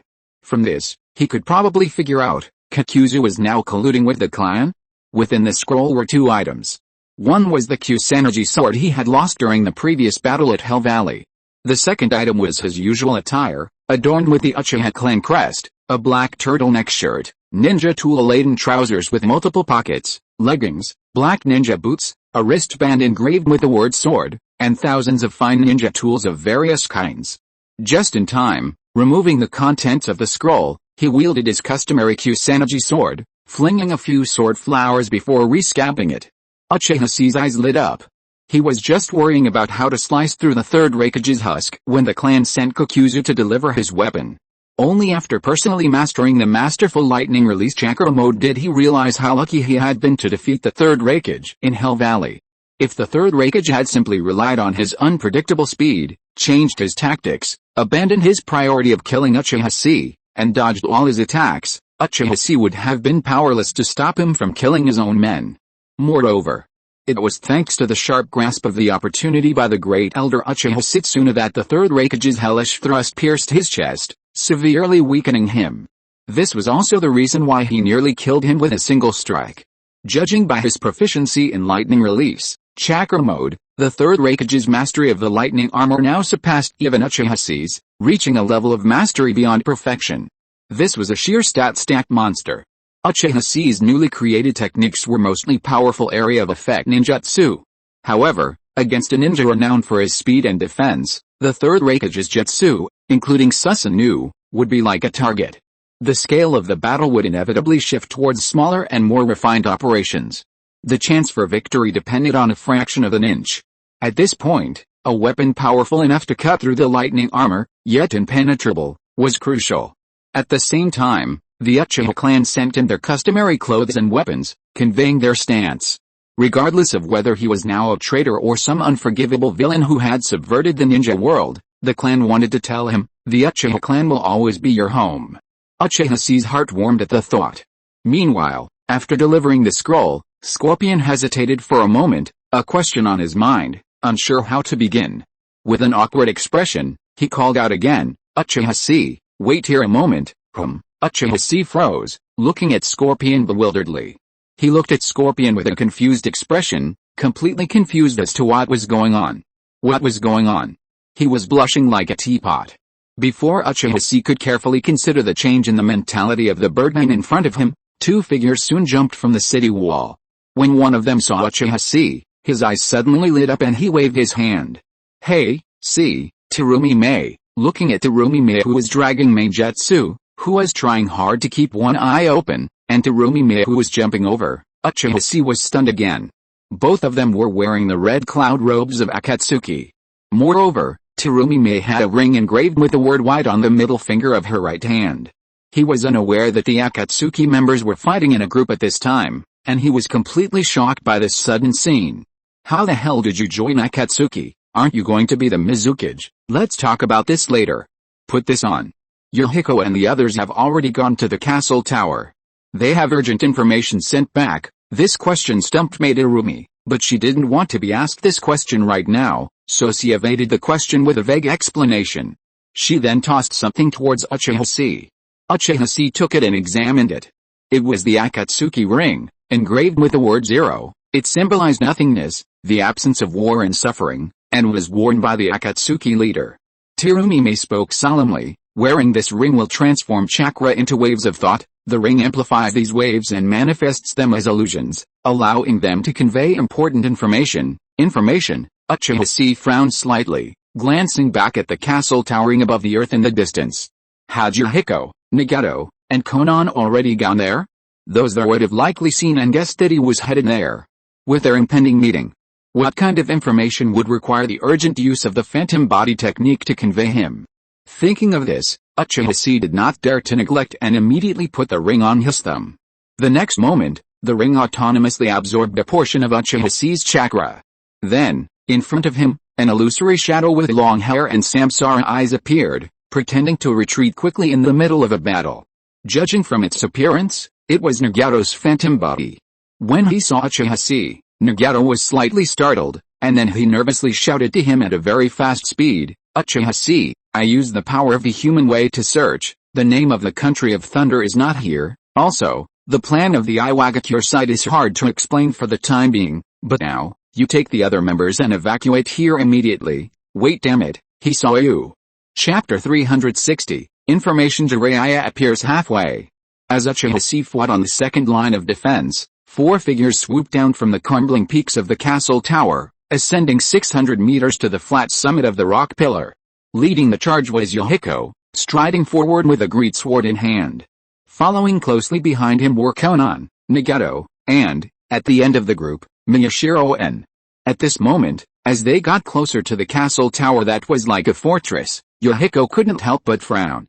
Strange, how come there is no one defending this place? The surroundings were so quiet that it made him feel uneasy. According to Scorpion's intelligence, the envoys of various countries participating in the 5-nation talks have already landed here. Among those participating in the meeting is a strong man like Jiraiya-sensei. We can't be sure of their attitude towards us now, and whether they will attack us to protect the daimyo. Konan frowned and reminded the 3 of them. Besides, we just encountered Orochimaru, the son of the Hokage, and his partner. We don't know how many strong men are hiding in this place, so, everyone, don't be careless. After passing through the second line of defense of Kumagakure and launching a surprise attack on the mountain where the chakra cannon was located, the 8 members of Akatsuki accidentally captured Hyuga Shota, a member of the Hyuga main family. At that time, Orochimaru suddenly appeared and took away one of Hinata Shota's Byakugan. The other Byakugan was temporarily given to Scorpion in the team, who had excellent anatomical skills and could transplant the eye in wartime. In critical moments, it was up to him to decide who would transplant the eye. Understood, Nagato on the side nodded. At this moment, his eyes suddenly focused, and he discovered something through the vision shared by the summoned beasts. We have seen the location of the Kumagakure intelligence team provided by Scorpion's insider. It's in the 3rd room on the right side of the pavilion. Hearing this, the eyes of the other 3 people suddenly focused. Yohiko took a deep breath and said, "Well, then, let's confirm the plan one last time. Use the power of the human path and the blood dragon eye to prioritize collecting intelligence and force the daimyo to tell us where he is. After finding the daimyo, we can be sure of one thing. The 3rd Hokage will definitely be protecting the daimyo. So, according to our previous discussion, the 3 of us will hold back the 3rd Hokage and seize the opportunity. Miyashiro-en, you will take this opportunity to behead the daimyo of the Land of Lightning. After the mission is completed, immediately retreat and reunite with the other 4 members of the organization. At the same time, Nagato, keep an eye out for the signal of the phantom body technique from 0G. Uchiha Chi has been confirmed to appear on the north side, so he will definitely intervene in this battle. You will pass on the intelligence we have collected to him." "Alright," Nagato nodded immediately. He skipped over how the 3 would confront the 3rd Hokage and how they would deploy their tactics to seize opportunities. The tacit coordination of Yohiko and the other 2 was self-evident. The core of their strategy was built around the special abilities of the 2 major eye techniques, the bloodstain technique, the human path, the animal path, the phantom body technique, the blood dragon eye's illusionary hypnosis. And finally, the heavenly path and the azure path, for a decisive battle against a formidable foe. Soon, the 4 of them advanced, and in the distance, they could already see the main gate of the castle tower. But then, wait, a voice rang out, and a frog suddenly leaped from a crack in the stone beside the 4 of them. As the frog opened its mouth, it became wider and wider, and a white-haired figure covered in blood was spit out and fell in front of the 4 people. This sudden change startled Yuijo suddenly, and he subconsciously lit up his blood dragon eyes and raised his palm to attack. However, after seeing the person in front of him clearly, Nagato immediately grabbed his wrist, and Yohiko's surprised voice sounded at the right time, "Teacher Jiraiya, ahem. Is it Yohiko?" Jiraiya fell to the ground, gasping for breath, and couldn't help coughing up blood. His eyes blurred, and it took him a while to recognize that the three people in front of him were the three disciples he accepted from the land of rain. Then, he immediately stretched out a hand urgently, blocking their way, and said in a deep voice, "Yohiko, Nagato, Konan, don't go forward, the daimyo of the land of lightning is not on there at all." "Teacher Jiraiya, what did you say?" "Believe me, I came here to save Uchiha Chi. Just now, while the Abbey group of Kumagakure left, I have sneaked into the intelligence team of Kumagakure to collect intelligence, and finally learned from them through torture the daimyo of the land of lightning is still in Kumagakure village, and besides." Jiraiya stood up with difficulty, raised his hand to make a seal, and pulled out another unconscious person from the stomach wall of the Iwajuku toad of Myaboku Mountain. Judging from his appearance, he was one of the envoys sent by the Iwagakure to participate in the five-nation talks this time, an elite Iwagakure genin named Taoshin. Ahem. This guy also tried to sneak into the Kumagakure intelligence squad to look for something, but I discovered him and knocked him out. Using my rhetoric, I managed to pry some intel out of him about Iwagakure. Iwagakure seems to be confirming the third Raikage's location. Combining all this information, I've come to a conclusion: the construction of this city, including the convening of the Five Nations Summit, was simply the Raikage's attempt to lure out Uchiha Chi and kill him. A cage? But now, a larger cage is forming outside, targeting the third Raikage. Hearing Jiraiya's words, Yohiko, Konan, and Nagato exchanged a bewildered glance. There's a larger cage for the daimyo, Iwagakure, and third Raikage who aren't here. As they broke through Kumagakure's defenses and headed their way, Jiraiya had already taken advantage of the noise they'd made, using his identity as a Konoha envoy as a cover, to strike first. In the heart of Kumagakure's heavily guarded core, he'd extracted a surprising amount of information from them. Wasn't that Jiraiya-sensei? Yohiko quickly recovered, kneeling down with Konan to help Jiraiya to his feet. The three hadn't yet experienced Hanzo and Danzo's backstabbing, and they held Jiraiya in high esteem. They wouldn't resort to the same tactical tactics as the future generation. Though they were still somewhat skeptical of Jiraiya's words, they didn't have time to dwell on them. Yohiko gave Nagato a look, and Nagato stepped forward, placing his palm on the forehead of the Iwagakure ninja beneath him. A stream of azure chakra emerged from his palm, and as he gently pulled it upward, a stream of something resembling a soul emerged. This was the ability of the human path, one of the 6 paths of the Rinnegan, which allowed it to extract souls and read the memories of others. Yohiko looked at the injuries on Jiraiya's body. His eyes could not help but fall on the tear in front of his chest that was like a lightning that almost pierced his heart. "Teacher Jiraiya, the wound on your body." Jiraiya shook his head, and seeing that he had gained the trust of his disciple, he took a heavy breath, took out a uniquely shaped kunai from the ninja tool bag on his back, and slapped it in Yohiko's hand. "Hoo-hoo. It's okay for me, Yohiko. Help me give this to Uchiha Chi." Yohiko looked at the kunai in his hand and was stunned, but before he could come back to his senses, Jiraiya struggled to get up, raised his head as if he had sensed something, and looked in a certain direction behind him. A determination flashed in his eyes. He stood in front of the three people, raised his hand. "Now, you guys hurry up and leave here. I'll buy time for you to leave." "Leave?" Konan looked at Jiraiya in astonishment. "Teacher Jiraiya, what happened? Who is your wounded?" However, before Konan finished asking, off to the side, Nagato, having read the memories of the deceased from Iwagakure East, suddenly experienced a change in expression. At the same moment, a terrifying flash of white lightning suddenly flashed across the sky.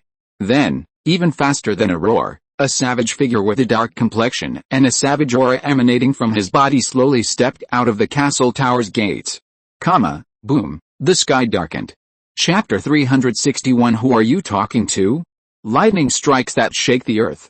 At that moment, a fierce figure, blood-stained and covered in sharp wounds, emerged from the castle tower, seemingly from the wilderness. His long, graying hair and beard fluttered in the wind, and his fierce, yet indifferent, gaze swept over the three Akatsuki members before settling on Jiraiya. The next moment, "Here it comes." Jiraiya's expression hardened. He pressed his palms together, and with the natural energy briefly stored within the stomach of the toad on Myaboku Mountain, he synthesized it into Senjutsu chakra, entering sage mode. In an instant, his awareness of his surroundings surged. Then, from the momentary fluctuations in the natural energy, he determined the direction of his opponent's attack. And then, Senjutsu, 1,000 needles. Jiraiya jerked his head, his long white hair instantly extending and lengthening. Then, he aimed a single direction, unleashing a torrential stream of 1,000 needles. Simultaneously, he continued to activate his own hair roots with Senjutsu chakra, allowing him to fire endlessly. A dense rain of 1,000 needles spread out, sweeping after a streak of lightning like a hail of bullets from a machine gun. This will block his movement, and then, as the lightning bolt suddenly approached, strangling his throat, Jiraiya swung his right fist, striking the air beside him. Bang! The blow, which had missed, now landed, slightly surprising the old man caught in the lightning bolt, slowing his momentum. Then, Jiraiya's left hand instantly condensed a massive Senjutsu, super large Rasengan. Now, Jiraiya's eyes darkened. He raised his palm to press down on the hell spike, the penetrating hand, that was about to explode his head. He then used the Senjutsu, the super large Rasengan, to strike the third Raikage's outstretched right elbow. With one strike, he attempted to redirect the hell spike, the penetrating hand, and pierce the lightning scar on the third Raikage's chest with a penetrating hand. At this moment, he unexpectedly made the same choice as Naruto, who would later fight in the Fourth Shinobi World War. However, that move again. Watching this attack coming, the third Raikage's eyes suddenly turned cold. A dignified Sannin, yet you're as treacherous as that brat. Last time in Hell Valley, he'd been severely injured and nearly killed by Uchiha Chi's attack. Now, Jiraiya was reliving the same situation, further exposing the scars on his heart that had barely healed. The next moment, just as Jiraiya thought the attack was sure to hit, the imposing third Raikage, with his ferocious aura, suddenly vanished from his sight, dodging the blow. Then, in an instant, he leaped behind him and slashed fiercely at the back of Jiraiya's neck with a single, sharp blade. Thunderbolt level Chi-Oh-My, Jiraiya's eyes widened. He had never imagined that the ultimate blow, crafted through exploiting weaknesses, repeatedly holding back, and hiding his last remaining killing move, could be predicted by the Raikage. Then, the barrier he'd set up to kill the third Raikage, the Toad Prison, wouldn't be able to capture him. The situation had instantly plunged him into desperate disadvantage. Furthermore, he was in danger of death. At that moment, Shikimaki Shield, Haha. Until, invisible gravitational waves instantly spread out from the four people. Bang! The third Raikage was instantly knocked away by Shinra Tensei. And as the third Raikage flew backward from midair, on the side, Miyashiro and silently leaped up, opened a pair of ferocious eyes that shed blood and tears, and tried to look at the third Raikage. However, his sight only caught a glimpse of a lightning after image that instantly disappeared from midair. Then, Miyashiro and felt as if the Akatsuki robe on his back was lifted up, and then slammed to the ground. So fast, he couldn't help but open his eyes wide, horrified. The opponent was clearly just an old man who was about to enter the coffin, but his speed was even faster than the Blood Dragon Eye's visual pupil technique. Bang! In an instant, Miyashiro N was thrown into the cracked earth by AI's casual blow and fell into a deep pit 5 meters underground. The moment he landed, the fierce old man indifferently pronounced, "Deal with one first." Then, he glanced at Nagato who was standing behind Jiraiya, also, this instant expanding, no seal ninjutsu that can deflect all objects, countering it with a hell stab posture should be enough to completely offset it. With this thought, the third Raikage AI instantly turned into a flash of lightning and disappeared from the side of the three people. At this moment, Jiraiya, Yohiko, Konan, and Nagato stood back to back, their faces tense, their eyes constantly scanning in front of them, looking for the trace of the Raikage who had disappeared before their eyes. At this moment, Jiraiya instantly turned his head to look in one direction and shouted in surprise, "Be careful, he's coming." Nagato immediately raised his palm and shouted, "Yohiko, Konan." The two people standing back to back nodded at the same time, formed hand seals and cast the spell, and then, instantly, the Shinra Tensei once again expanded with a roar, centering on the four of them, uprooting all the surrounding vegetation, dirt, and rock. Amidst a terrifying gale, a bolt of lightning froze between the invisible waves pushed back by the Shinra Tensei, revealing the ferocious old man within. Water style, water waves; paper style, paper binding coffin. Yohiko and Konan simultaneously cast their prepared spells, striking each other. However, the bolt of lightning, which had remained motionless in the raging wind, froze for a brief moment before suddenly springing into action. Facing the immense resistance of the Shinra Tensei, The old man within the lightning bolt began to run wildly with a ferocious expression on his face. Yes, running wildly within the Shinra Tensei. And faster and faster, faster and faster. Yohiko and Konoha's jutsu, aimed at the spot, instantly missed, and Nagato's eyes widened in horror. How is this possible? Is this creature's body even more brutal than a tailed beast? Theoretically, as long as the instantaneous burst of power surpassed the full power of the half-tailed beast Naruto, he could break through the force of the Shinra Tensei. But how could a human body possibly rival the tailed beasts? Seeing this, Nagato was forced to increase his chakra input, sweat dripping from his forehead as he continued to maintain the Shinra Tensei. At this moment, the ring on Nagato's pinky finger suddenly trembled. At this moment, the illusory body jutsu preset within the ring was activated. A shadow resembling Uchiha Chi, with a constantly fluctuating shape, swayed and appeared in front of Nagato.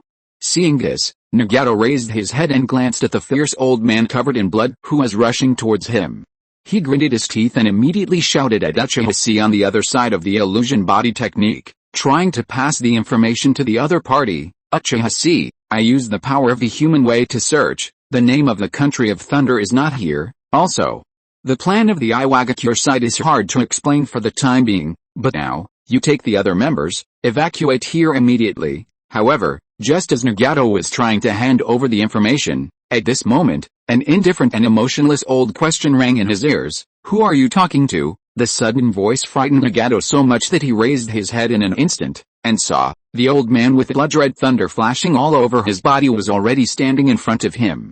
The tissue above the other's body surface was constantly torn and exploded under the pressure of Shinra Tensei. Yet, nothing could shake his expression of indifference. Standing amidst this shockwave, the old man suddenly turned his head, his eyes narrowed slightly, and gazed toward the north. The next moment, he instantly twisted his body, leveraging the force of the Shinra Tensei to leap nearly 100 meters. Then, from a height of 600 meters, his feet dangling in the air, his gaze fierce, he plummeted like a thunderbolt. Chapter 362 Hectares, Ultra Bomb. At this moment, beneath the castle tower, before the shattered city wall, Uchiha Chi heard the horrified shouts emanating from Huandang's body. He frowned slightly, then, as if sensing something, he raised his head slightly. The three pitch-black jade beads in his eyes spun slightly. Here they come. At the end of the sky, a figure suddenly leaped down from the 600-meter-high castle tower pillar thousands of meters away. Then, clad in dazzling lightning, the figure leaped wildly over 1,000 meters, accelerating and accelerating through midair. He transformed into a fierce streak of lightning, crashing down like a meteorite. That's impossible. How could someone jump thousands of meters in a single leap, even from 600 meters? How come that guy looks like he's flying, with this arc of falling? Watching the approaching raging thunder, Maid-Arumi's eyes widened, a chill running down her spine, an inexplicable sense of oppression. She instantly recognized the formidable opponent within the thunderbolt, none other than the final boss of the Hidden Cloud Village, the third Hokage.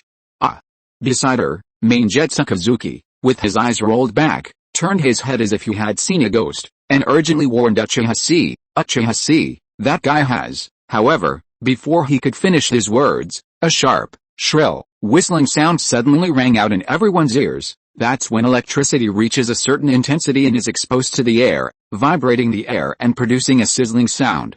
Then, amidst the clamor of electricity that instantly filled the ears, drowning out all other sounds, the lightning bolt struck the ground. With a force so intense it threatened to overturn the entire earth, it ripped through the ground, lifting massive plates in all directions. A fierce wind erupted from the lightning spot not far in front of Uchiha Chi. Instantly, a dust storm nearly 100 meters high erupted, spreading outward at an incredible speed, forming a dust ring.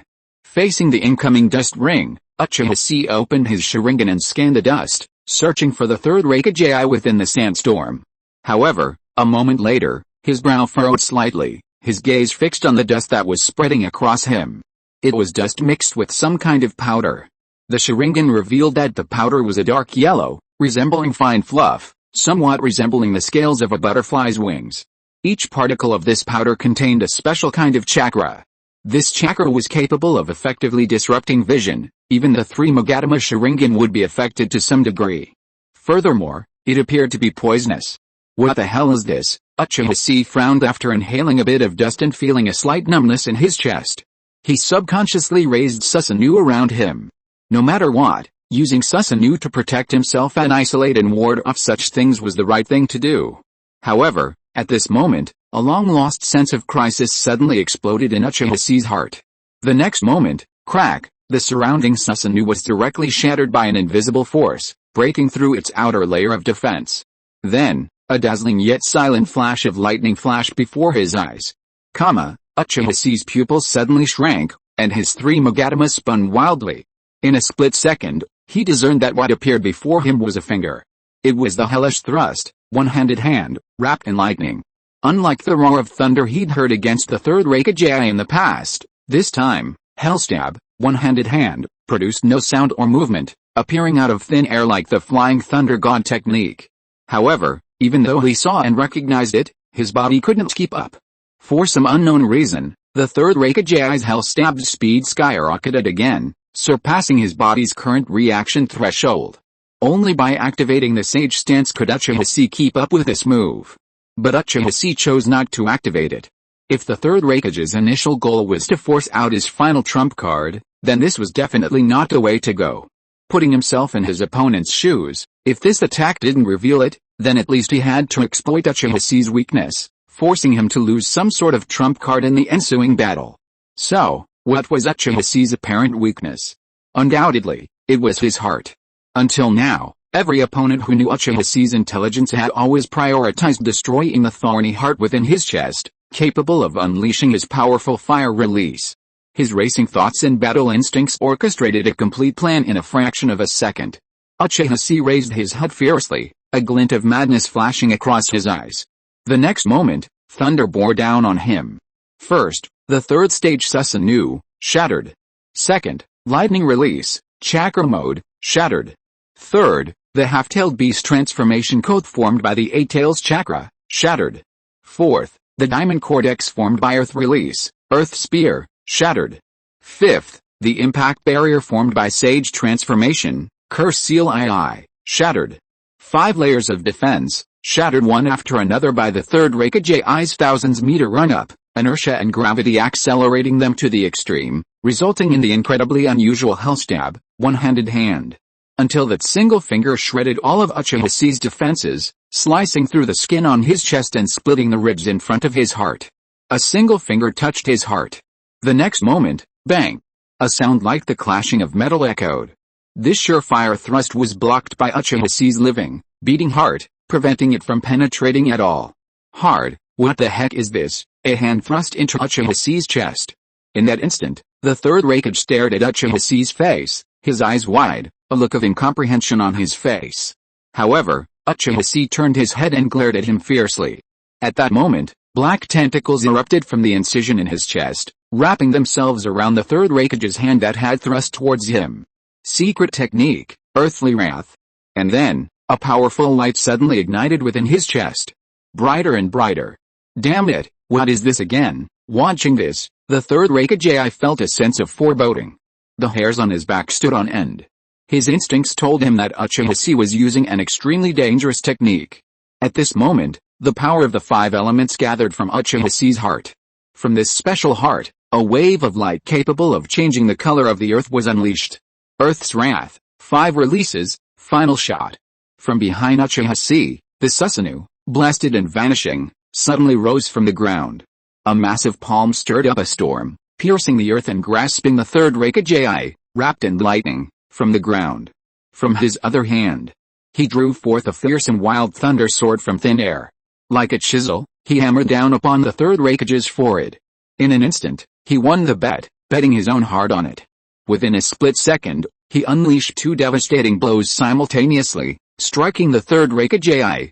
To prevent him from breaking free, Uchiha took another sudden step forward, clasping the third Hokage's sturdy waist with a classic Uchiha hold, preventing his escape. Damn it! Look, I'm going to blow you up, ha, Ultra Bomb. In the next instant, the 5 elements of energies, compressed to the utmost, erupted in a roaring white light. A massive pillar of light rose from the spot, shattering the clouds in the sky. Chapter 363 Iwagakures in Chaos. 7 Tails Thunder. Elsewhere, atop the castle tower, Nagato, what do you mean by that information you just shared? What exactly did you see in the memories of that Iwagakure? At that moment, the third Raikage leaped from the castle tower, and the four present felt a collective sense of relief. Jiraiya, thankful for his failed strategy, continued fighting. He couldn't capture the third Raikage with his barrier technique, Gamago Prison. With his current attack methods, he couldn't break through his defense. The only way to defeat him was to summon the two great Gamago sages to perform the sage technique, Gamago Chant.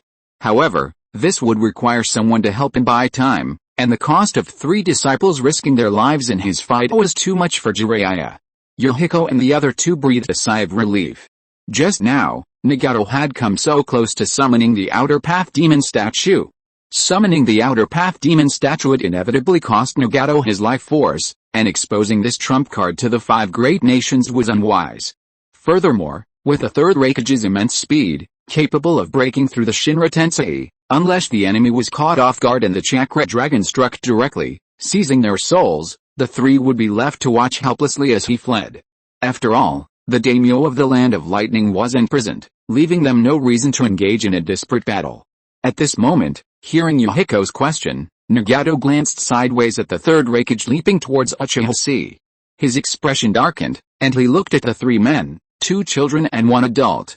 Yohiko, Konan, he said, pointing to the unconscious Iwagakure Junin, Tao Shido, lying on the ground. Jiraiya-sensei's investigation is correct. This Iwagakure ninja sneaked in here to confirm the whereabouts of the third Raikage. Confirm the whereabouts of the Raikage. Why does Iwagakure want to find the Raikage? Yohiko asked, frowning slightly. Hearing this question, Nagato took a deep breath and spoke solemnly. From this person's memories, I can see that Iwagakure seems to have made some kind of plan, and this plan is named Iwagakure's War to Destroy the Nation. Iwagakure has mastered a method capable of breaking the third Raikage's most powerful lightning armor and killing him.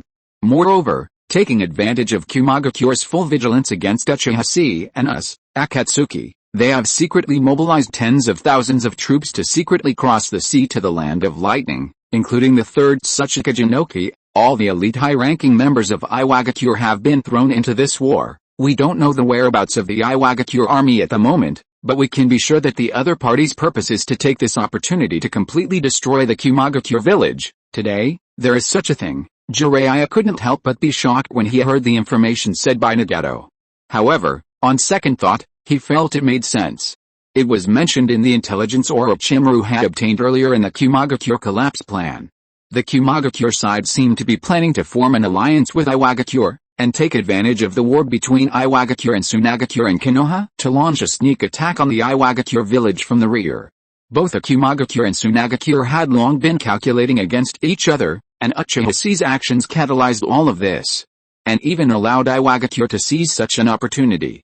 When the whole country of Lightning Country was guarding against Uchiha Chi's assassination, they secretly dispatched troops, wanting to give Kumagakure a sudden and severe blow. In addition, Nagato said solemnly at this time, there is another piece of information obtained from the opponent's brain. 7 days ago, a ninja from the Iwagakure side saw that the third Raikage appeared in Takigakure after the Battle of Jigakurani, and there were traces of fierce fighting at the scene. If Iwagakure wants to completely defeat Kumagakure, it has to target the Raikage. Because the opponent's whereabouts are unknown, they sent the East Dead to investigate and confirm. According to the results of the East Dead's investigation, the third Raikage appeared in the castle tower with a man 5 days ago, to Kigakure village? Why would a Raikage go there? Hearing this, Jiraiya pinched his chin and thought, and then he quickly seemed to remember something. He was startled and turned his head abruptly to look at the rapidly falling lightning. Takigakure. Seven-tailed, he went to Takigakure village and forcibly snatched away the seven-tailed Jinchuriki in that village. If it was the third Raikage, plus the power of the seven-tailed, Jiraiya suddenly thought of a certain situation, and a trace of sweat broke out on his forehead. He said in shock, not good, Uchiha Chi is in danger. Yohiko, Nagato and Konan were shocked when they heard this, and quickly turned their heads to look at the battlefield below. At this moment, as the lightning flashed and the dust storm rose, from a higher perspective, it was actually possible to see more clearly. Along with the dust storm, covering the 4 directions was a dark yellow scale powder dust, which spread silently to the entire battlefield. Jiraiya said with a serious face, this is the invisibility technique of the Seven Tails, secret technique. Scale powder invisibility technique. The caster can use this to obstruct the opponent's sight, and the rakeage can then create noise through electric current to hide the sound of his own movements, and then be able to move and attack silently in the scale powder, making it impossible to defend against. As soon as the words fell, Nagato and the other two realized how tricky this technique was. With the speed and attack power of the third rakeage, combined with the power of the upper-tailed beasts, in this environment that can eliminate the body shape and movement, he will become an extremely terrifying assassin. Nagato, quickly convey this information to see using the phantom body jutsu. Yohiko immediately looked at Nagato and spoke solemnly, have him immediately disperse or leave the area of this dust cloud. Nagato nodded and immediately attempted to activate the phantom body jutsu. However, before he could even begin, the situation on the field suddenly changed. In a split second, dang, a sound like a steel pipe striking a bell exploded from the center of the battlefield. Contrary to everyone's expectations, the moment the two sides collided on the battlefield, it was a near-death encounter. The next moment, the towering giant Susanoo rose from the ground, sword raised and struck. Then, a thick beam of light burst through the dust cloud, rising high into the sky, shattering the flowing clouds. Until then, the sled body was connected. And the full-hearted voice of Uchiha Chi came from the other side. Hey, Nagato?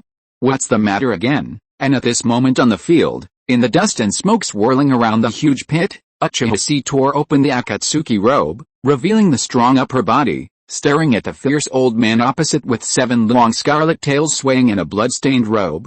He clenched his fist and showed a sinister smile. Finally he came out, this old bastard, standing on the castle tower. Looking at this scene, Nagato was depressed for a moment, wanting to say something, but it seemed that Uchiha Chi should know almost everything he should know. Moreover, looking at the other party's eager look, it was obvious that he wanted to complete his revenge with his own hands. After a moment of silence, Nagato could only speak dryly. It's okay. I just want to remind you to be careful. Also, Iwagakure is leading 10,000 people to attack Kumagakure. Please temporarily delay the third rakeage.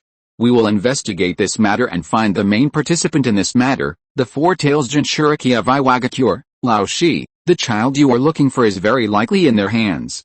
Chapter 364. What is the so-called super shadow? As a thick beam of lightning soared high into the sky, shattering the clouds, the sky within 1,000 miles, hazy from the first light of sunrise, gradually darkened. Thick clouds swirled around the churning hole, occasionally punctuated by flashes of blue lightning. The entire sky darkened, as if a torrential downpour were imminent. Encircled by a 50-meter-high wall, within lay a vast, barren plain. From a bird's-eye view, it looked more like a gladiatorial arena. A fierce wind whipped across the battlefield, tumbling grass and trees, cracking the earth, and scattering dust mixed with scales, creating a scene of yellow sand all over the sky. In the deep pit carved by the giant Susanoo's sword, Uchiha Chi listened to the information transmitted by Nagato's illusory body technique. The daimyo of the Land of Lightning isn't here. Iwagakure is leading tens of thousands of people to attack Kumagakure, and is hidden in Iwagakure's hands. Uchiha Chi frowned slightly and took a deep breath. Although things seemed complicated, Akatsuki, Konoha, Kumagakure, and Iwagakure all seemed to have their own agendas, intent on staking a claim in the chaotic situation. But for Uchiha Chi, the solution was simple. Everything revolved around one core. Akatsuki couldn't avoid the third rakeage if they wanted to behead the daimyo. Iwagakure couldn't avoid him if they wanted to attack Kumagakure, and he, Uchiha Chi, would have to face him head-on to achieve revenge. So, right here, right now, was the final battlefield. He only needed to beat him to death, leaving him unable to stand. Make him angry, despairing, powerless. Sinking into endless regret. Pay the price for strangling Uchiha Setsuna 8 days ago.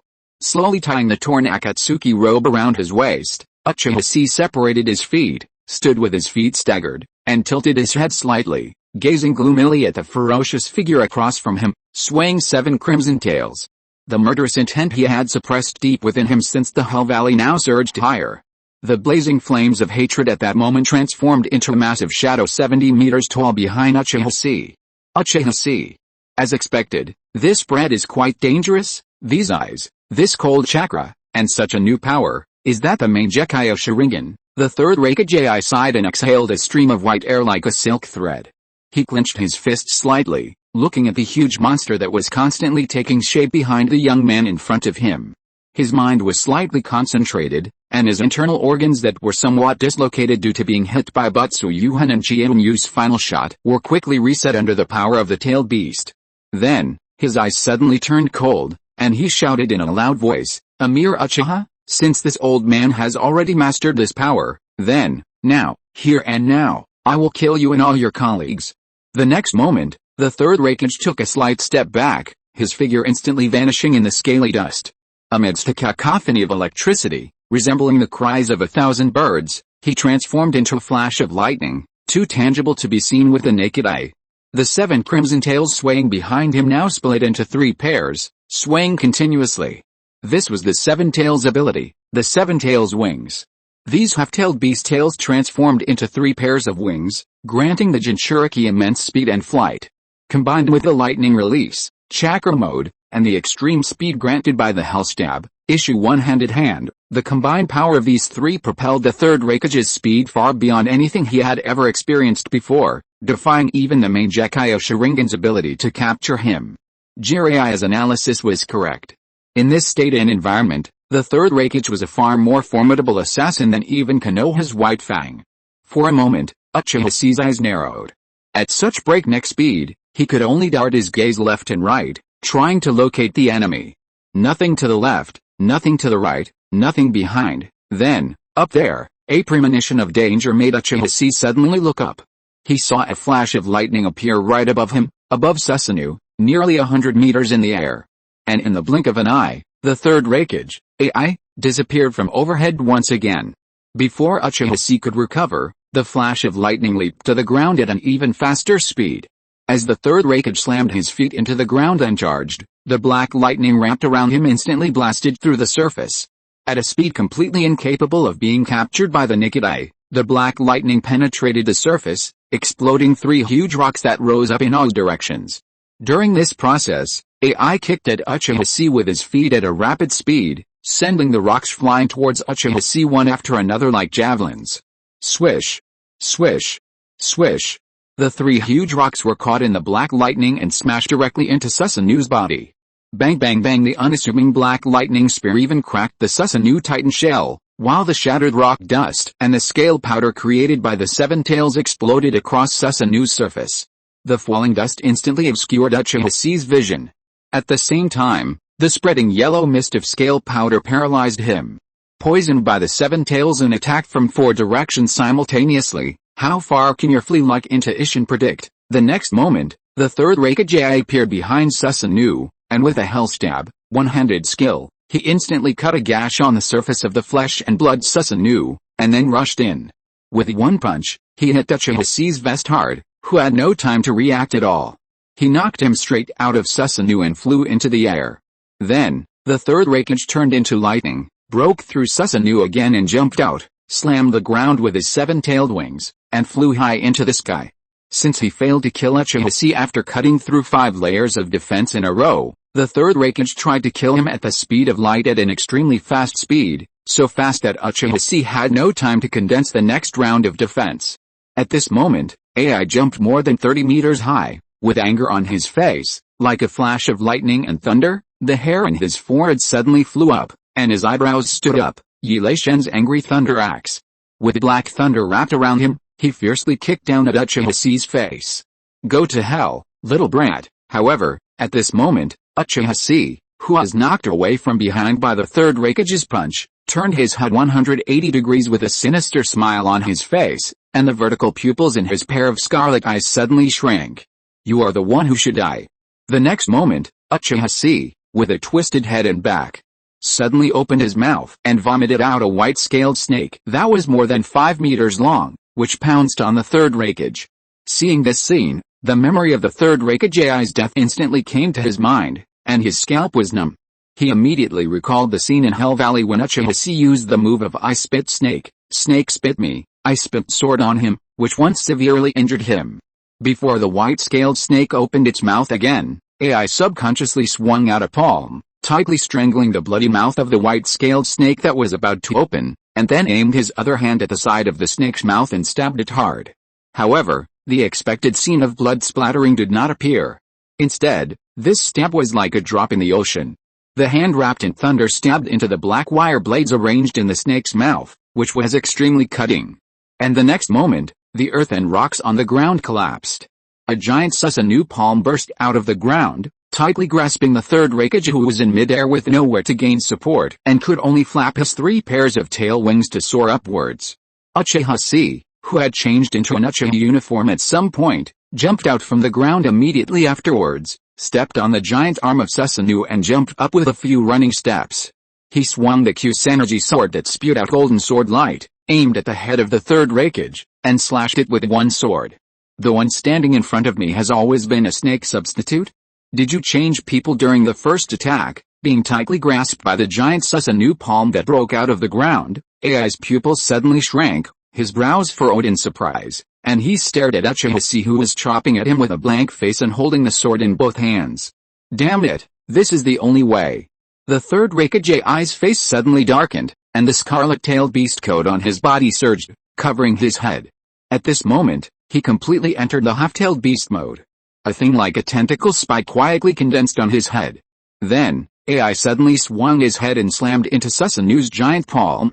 He used the steel tentacles of the seven-tailed Jum to cut off the thumb of Susanoo that was pinching his head, and then opened his mouth wide. The surging tailed beast chakra condensed frantically from the corner of his mouth at this moment, and gathered into a high-speed rotating sphere with a ratio of yin and yang to 8. Insect food cannon. The half-tailed beast transformed third Hokage clasped Susanoo's giant palm with all 4 limbs, looked up to the sky, tore his mouth and swallowed the tailed beast ball, staring ferociously at Uchiha Chi, who was slashing at him with a sword. He suddenly opened his mouth, leaned against the sky, and bombarded the earth. Bang! The black and red beam of the seven-tailed insect food cannon fell from the sky. In an instant, it shattered Susanoo's arm and rushed towards Uchiha Chi. Seeing this, Uchiha Chi's face changed slightly, and he quickly pulled out 2 kunai from his ninja tool bag and shot them to the ground. With both hands clasped the silk thread, he changed his momentum and fell down quickly. The dark red beam swept past his ear, and when his back hit the ground, a huge shadow fell. It was the white-scaled snake that was instantly killed by the third Hokage and thrown towards him. Seeing this, Uchiha Chi could only support the ground with one hand and roll to the side to dodge. However, the next moment, a fierce shadow wrapped in black lightning and swaying 7 scarlet tails had already broken through the face and came straight towards Uchiha Chi's face with a hell stab, one-handed penetration. Fast. It's unimaginable. The speed of the third Hokage completely exceeded Uchiha Chi's expectation. Having forcibly harnessed and gained the power of the 7 tails, his speed was more than just a simple 1+1 combination. This speed completely crushed the current cage. Coupled with his inherent strength in individual combat, nearly surpassing that of a super cage goalkeeper, his all-pervasive attack, absurd speed, and impenetrable defense, this individual stats had nearly reached the limits of mortals. Yet, facing the ranker's blow, capable of shattering his brain in half a second, Uchiha Chi smiled, his face, at that moment, a sneer, a grin, a sneer of disdain. 3 pitch-black Magatama spun wildly in his eyes, almost forming a line. His Sharingan locked onto the ranker, but the angle was off by a fraction, and the finger that should have struck him directly between his eyebrows instead missed his earlobe. Because of the excessive speed, so fast that it surpassed the speed of nerve reaction, it was impossible to perfectly control this power. How ugly, the Hokage. At this moment, as if in a world where time and space stood still, Uchiha Chi shook his head in disappointment. If you exchange your son's nerve reaction speed, you have a hope of breaking through this level, but, if you can only do this step, looking indifferently at the finger that slowly pointed to the left side of his forehead, Uchiha Chi's eyes flashed with murderous intent. Then, I win. At the same moment, the blood vessels around Uchiha Chi's eyes suddenly bulged. The heartbeat speed in his chest suddenly increased by more than double. The terrifying amount of natural energy stored in the heart of the sage flowed into his limbs and bones at this moment. The scarlet in his eyes disappeared at this moment, turning into a pair of sharp golden snake pupils. Quantitative change leads to qualitative change, and qualitative change drives power. And power can rewrite phenomena. Within half a second, he was able to make a series of expressions and movements such as shaking his head, showing a cold smile on his face, and sneering with disdain in a world where time almost stopped. This is because Uchiha Chi activated the sage posture. Such expressions and postures completely fell into the eyes of the third Hokage. At this moment, the horror in his heart rushed straight to his forehead like a torrent, crackling and exploding in his skull. In half a second, seeing Uchiha Chi make this kind of movement that only a speedster like him who has surpassed the speed can do, the meaning represented by this phenomenon, the realm it reaches, it was this world of stagnation he had half-stepped into. This illusion of stagnation occurs when one's speed exceeds a certain limit. If, in the same amount of time, one can perform movements and gestures 10 or even 100 times faster than others, one experiences a sense of slowed down time. Yet, the third Hokage, AI, believed himself only capable of navigating the seemingly stretched-out realm like a child learning to speak, while Uchiha Chi, like a skilled driver, mastered the controls of his vehicle. This sense of dread completely surpassed the feelings he felt upon first witnessing the terrifying Susanoo, or upon hearing about Uchiha Chi forcibly destroying 2 lines of defense and tearing apart 2-tailed beast Jinchuriki with his bare hands. Because, he, too, could do those things. And what Uchiha Chi was now doing was something he couldn't even achieve in his most confident realm. Realizing this, the third Hokage stared at Uchiha Chi in disbelief, wanting to speak but stopping himself. But Uchiha Chi simply stared at him blankly. Then let you, the ignorant one, see it for yourself, and then die with the regret of not being able to obtain what you longed for. He showed a playful smile like a villain and sneered, "Let me tell you, what is the so-called super shadow? If you are listening to this novel on a channel other than Fanfic World, it means it was downloaded and re-uploaded without effort. We warmly invite you to visit our channel, Fanfic World. There you will find the original version of this story and many other novels of various genres. We look forward to seeing you dive into a world of incredible novels." Chapter 365, Shoot, and then bloom like a flower. His golden pupils suddenly shrank.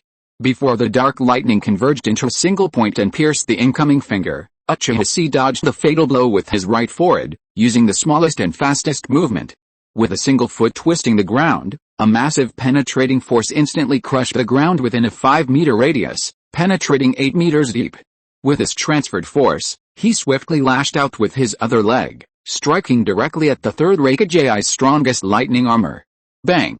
The dinosaur-like force even caused the armor to ripple. Grabbing AI's inner ankle, Uchiha Chi swung his entire body around the third Hokage, instantly clinging to him and striking the inside of his right arm with a fierce elbow. This forced the hell thrust, one-handed penetrating hand to abruptly change direction and pierce the third Hokage himself. This speed is surprisingly comparable to hell thrust. One punch hand, the third Hokage opened his eyes slightly, startled. But, I'm no longer the same as I used to be. AI's gaze focused instantly, and in a split second, he forced his fingers into palms, firmly withstanding the recoil of the change. He then slammed his palm back towards Uchiha Chi's eyes. However, this tiny moment of separation had already changed the course of the battle. The third Hokage's palm strike slammed into a layer of ribs that had suddenly appeared, like a blazing flame. With one blow, he shattered the Susanoo skeleton surrounding Uchiha Chi's body. Uchiha Chi, however, used the momentum to rapidly distance himself and leaped sideways. The next moment, the tumbling Uchiha Chi slammed into the ground, creating a mound over 3 meters high behind his foot. Then, with a sharp twist of his foot, he halted his momentum and launched himself back out. Pong! The mound of earth collapsed, and the gust of wind from his foot transformed into a raging, backward shockwave. In the process, blue lightning emanated from Uchiha Chi's body. Lightning release, chakra mode, activated. Uchiha Chi transformed into a flash of lightning, his scabbard trembling, his secret sword occasionally emitting a dazzling golden glow as he blasted towards the third Hokage. With sufficient chakra and natural energy, Uchiha Chi was no longer limited to a single ability, now able to combine the power of chakra and natural energy from 2 different perspectives. The result of combining the sage form and lightning release, chakra mode was that Uchiha Chi's speed in this AI style skyrocketed, unexpectedly matching the third Hokage's full strength speed. Furthermore, his reaction speed and control of his body far surpassed his opponent's. With a strike, the third Hokage had no way to avoid it. In this battle between speedsters, AI clearly realized this, and he was also shocked to realize another aspect. This brat, is he testing me? This current form is a level he's never reached before. He's adapting to this speed, he's constantly improving through the battle. At this thought, AI's face darkened, a flash of murderous intent in his eyes. If that's the case, Nanami. Give me all your power. At that moment, AI, with a resolute will forged from countless battles in his mind, began to frantically assault Nanami Shigeaki, forcing him to surrender all his chakra. At this moment, his fierce eyes shifted slightly, the half-tailed beast's eyes quietly bulging, forming insect-like white compound eyes composed of countless hexagonal lines. The world before him suddenly cleared. Furthermore, the uncooperative tailed beast's power was finally beaten into complete submission by him. The third Raikage's aura suddenly shifted.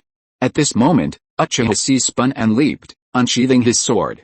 A golden sword light, swirled with raging wind and thunder, instantly split into 3 petals.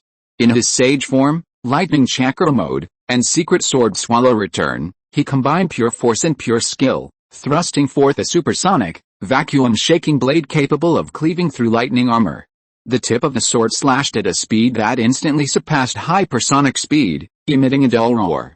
3 golden sword beams blasted out, colliding with a gradually crimson lightning. Boom, the ground within 100 meters shook instantly, collapsing into a massive crater. Spiderweb-like cracks spread wildly from the surface, and countless plants, insects, and rocks were lifted inch by the aftermath of the exchange of moves, flying high into the sky.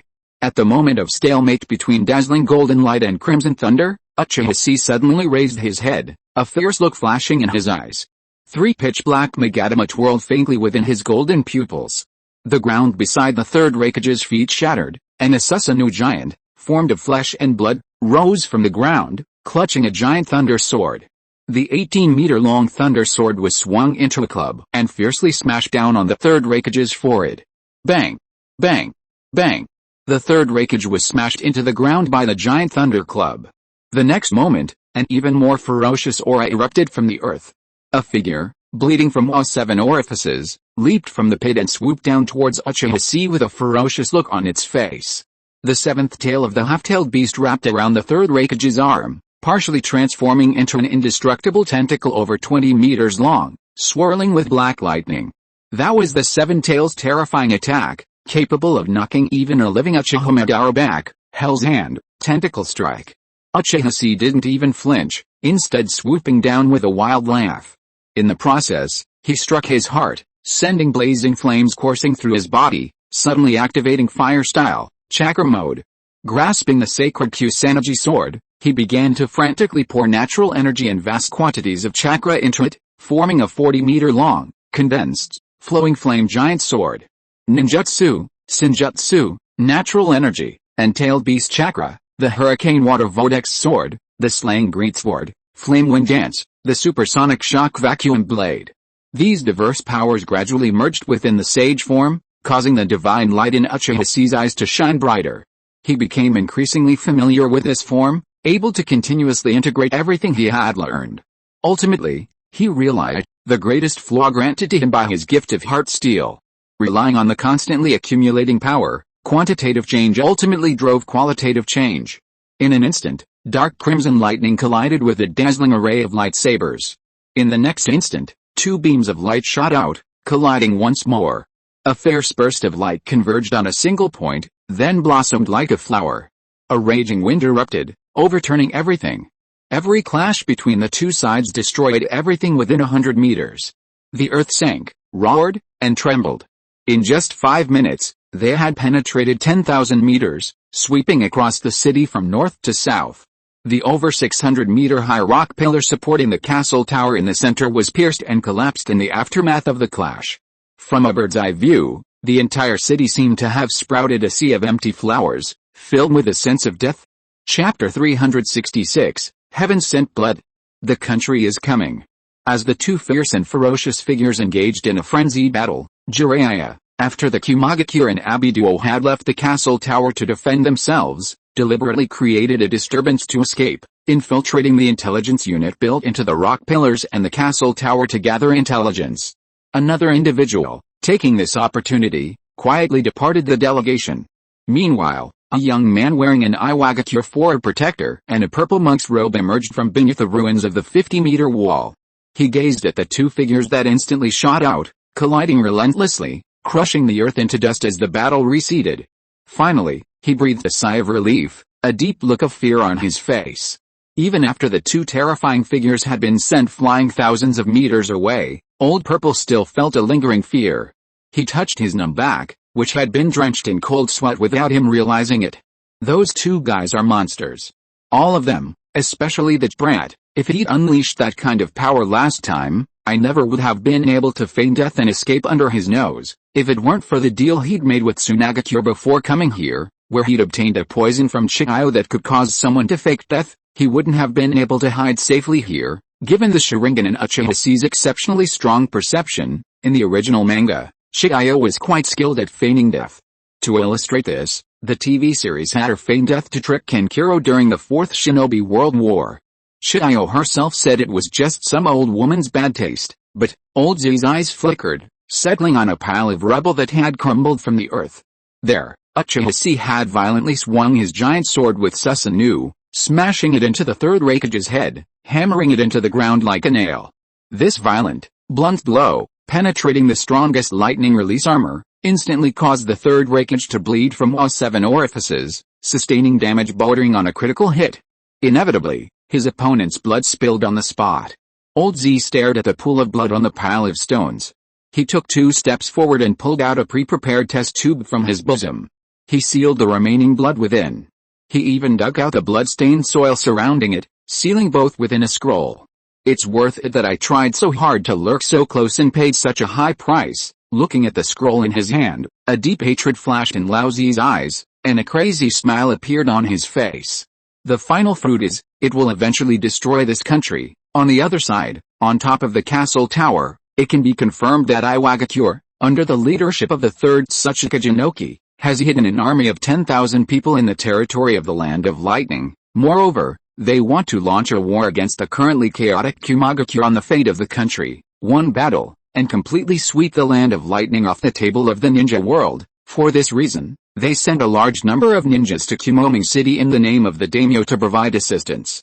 It is definitely not just to help Kumagakure eliminate Uchiha Chi and the Akatsuki organization you founded. Their arrangements here must have other intentions, integrating the existing intelligence. Jiraiya looked solemnly at the 100,000-meter-long rock river below the castle tower, which had once again formed a moat, and analyzed it to Yohiko, Nagato, and Konan beside him. At this time, Nagato continued the conversation and said urgently, not only that, there is another important piece of information found in the brain of Tao Shiren. In addition to Tao Shiren, there is another person who is given an important task by the third Tsuchika Jinoki. That person is the Four-Tails Jinchuriki of Iwagakure, Old Purple. We are not sure what the other party wants to do now, but as a Jinchuriki of an important weapon, it is impossible to place him in the enemy camp at will at this juncture when a war is about to start. He may be the key to the whole incident. If we find him, we can sort out the context of Iwagakure's entire action, know what they want to do, and, Nagato took a deep breath, clenched his palms, and looked at Yohiko and the other two heavily. Know what to do next? How should we stop this war? Hearing the usually taciturn Nagato suddenly say so much in one breath, Yohiko, Konan, and Jiraiya, who knew Nagato's character, were surprised and looked at each other. Yohiko nodded immediately and said solemnly, that's right, this is what we have to do, and it's also the meaning of establishing Akatsuki. Stop the war. On the side, watching this scene, Jiraiya couldn't help but look at the three people with satisfaction. In a trance, the figures of the three seemed to overlap with the figures of the protagonists in the book, The Legend of Strong and Perseverant Ninja, that he wrote, which made him couldn't help but raise his hand and rub Yohiko and Nagato's heads vigorously. You three have really grown up. Yohiko blushed slightly, pushed Jiraiya's palm away, and continued to analyze solemnly. If the Jinchuriki is used to attack, then why did Iwagakure send the four tails, instead of the five tails with more and stronger tails, which is more targeted at the third Raikage? The analysis of Jiraiya-sensei and Nagato is quite correct. The arrangement of the Iwagakure side will not be aimless, and combined with their shaping of the terrain and the placement of the four tails Jinchuriki, I guess their destination should be. Yohiko stood on the 600-meter-high castle tower, overlooking the vast battlefield below, and raised his hand to point to the huge ravine formed by the 100,000-meter-long rock river. There. So, just as Yohiko was about to assign tasks to Nagato and Konan, something unexpected happened. On the road ahead of the four of them, in the intelligence section built into the castle tower, swish, a piercing bolt of lightning pierced the mountain, soaring into the sky, carrying a scroll with it as it soared into the heavens. "That's heaven sentence technique," Konoha exclaimed, staring at the straight beam. And the next moment, boom, a terrifying behemoth, 70 meters tall, rose from the ground in the direction of the castle tower. Its form resembled a red gorilla, its four tails sweeping with terrifying force, adorned with the black and yellow protrusions. With a single sweep, the eaves of the roof collapsed. Instantly, the fully formed tailed beast descended, crushing the castle tower, which the Kumagakure had rebuilt at great expense, with a single foot. Then, it suddenly turned its head, its gaze fixed on the 100,000-meter-long Oiwa River, stretching just outside the inner city walls. The ground slammed with his feet, and a pair of monkey arms rose high. In a completely tailed beast-like posture, he climbed straight from the 600-meter-high castle tower and leaped there. As expected, looking at this scene, Yohiko completely confirmed what he had thought in his heart. Then, staring at that place, he shouted in shock, "He's going to track underground lava, fill the huge ravine created by the 100,000-meter-long Great Rock River, forming a Jedi that ordinary ninjas cannot cross, and trap and kill the 8,000 Kumagakure army here." Yohiko's eyes widened, his body trembling slightly, and he predicted, "Iwagakure, a general attack is about to be launched." Chapter 367, Operation of Destruction of the Land of Thunder. The overall topography of the Land of Lightning is characterized by high elevation in the center and low elevations along its perimeter. Rivers circling the central mountain range create winding coastlines at their mouths. This is true for the Land of Frost and the adjacent Water Kingdom, and even more so for the Land of Earth. Passing through the Land of Lightning's estuary from the west, one arrives at a unique and picturesque location within the Land of Lightning, the Cloud Thunder Canyon. "Lee!" a hawk cried loudly, circling above the canyon before suddenly swooping down. It quickly descended upon the outpost established by the hidden Cloud Village. However, the one who took the hawk from the outpost wasn't a ninja wearing a Kumagakure forward protector, but a bearded, gray-cloaked man wearing an Iwagakure forward protector. This person, named Shangshulyu Hifen, is a member of the Shangshulyu clan of Iwagakure village. Senior Hifen, your honey clone technique can actually change the smell of your body, thereby concealing it from the eyes and ears of Kumagakure. It's really amazing. A young man from Iwagakure watched Shangshulyu Hifeng's actions from the side, watching him dully and taciturnly do the job at hand. After stuffing a note saying everything is normal at the 6th outpost on the west coast into the bamboo tube on the ankle of the hawk, he couldn't help but admire, "In this way, this CS story will be foolproof." "This is not worth mentioning." Shangshulyu Hifeng shook his head and released the hawk in his hand back into the sky. Then he looked to the east with a serious expression. "This is all I can do. I just hope that the third generation and others can return victorious." The hawk flew high into the sky, looking down, eagle-eyed. The outposts were now littered with the corpses of Kumagakure ninjas. The Iwagakure ninjas, arriving later, were employing ninjutsu to conceal any traces of the battle. In the distance, sailboats laden with supplies were still sailing in. Further afield, birds, like those from this outpost, were taking flight, gathering intelligence. Unbeknownst to the Kumagakure, the western coast of the Land of Lightning had been opened up by Iwagakure. White birds, bearing intelligence from west to east, flew across the west coast, through the Cloud Thunder Gorge, and around the capital of the Land of Lightning, Yunming City, where two fierce warriors were currently engaged in a fierce battle. Finally, they arrived at a gathering point on the plains before the central mountain range. From there, the central mountain range, the highest and most densely packed peaks of the Land of Lightning, lay within it the Land of Lightning's ninja village, Kumagakure. Before the plain, squadrons wearing Iwagakure forward protectors continuously emerged from the narrow path behind them, converging there and quickly finding their designated formations. At a glance, this army of ninjas numbered over 10,000. At the center, countless white birds made of explosive clay gathered intelligence from all directions and compiled it into a book. A young man in red, with a muscular build and two bruises under his eyes, was Fumiga, a member of the Iwagakure Sealing Squad's guards. At this moment, when he, holding a booklet, walked to the front of the army formation. There, a short old man wearing a red apron, a green striped vest, and a gray-brown shadow head on his back stood. Third daimyo. When he respectfully handed the booklet over, highlighting the key points in his report. Everything is normal in the rear. The East Dead have confirmed that the third Raikage and the Abbey duo of Kumagakure are currently stationed in Yunming City. All members of the newly formed Akatsuki organization and the Uchiha Chi have also appeared near Yunming City. They haven't yet begun their operations, but with Kumagakure's exaggerated defense this time, the possibility of them breaching the inner city of Yunming City and killing the daimyo should be extremely low. Hearing this, the third Tsuchikage, Inoki, shook his head and raised an eyebrow slightly. Don't underestimate the Uchiha and the Akatsuki organization. On the surface, they are indeed just a group of ignorant rebel ninjas, but if you get to know their members, you'll know they are far more than just ordinary people. During these 7 days, the Uchiha clan never announced that it had severed ties with Uchiha Chi. Although the Kurigakure side acknowledged Meijetsu Kazuki's identity as a traitor, the Kurigakure genius Terumi Mei, who appeared with Akatsuki, was left unclear to Kurigakure. Moreover, she was closely involved with Kurigakure's master elders and also with Scorpion of the Red Sand. This emerging organization has gathered the elite forces of Konoha, Kurigakure, Rain Country, Sand Village, and Tokigakure. Who knows what kind of relationship they have with the top leaders of each country. You must know that you must never let your guard down against them. While flipping through the information in his hand and teaching the impetuous young man a lesson, Inoki's eyes suddenly fixed on a piece of information on the booklet. The second chakra cannon placed in the hidden cloud village as a backup was taken away by Raza in the early morning and transported to Yunming City. Han, is the information sent back by the reconnaissance team true? At one side, the five-tails Jinchuriki, who was wearing a red conical hat and red steam armor and was in charge of this task, nodded and said in a deep voice, "There will be no mistake, the chakra cannon is not a very important secret in Kumagakure. This kind of weapon is difficult to drive without a tailed beast Jinchuriki who possesses a huge amount of chakra.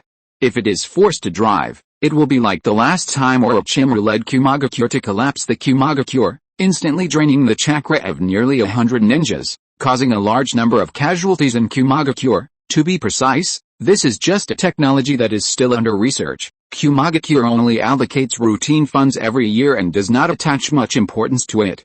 Our spies confirmed a long time ago that Kumagakure has only 2 chakra cannons in total. Now, in order to maintain the normal operation of the 5-country talks, they have all been sent to Kumoming City.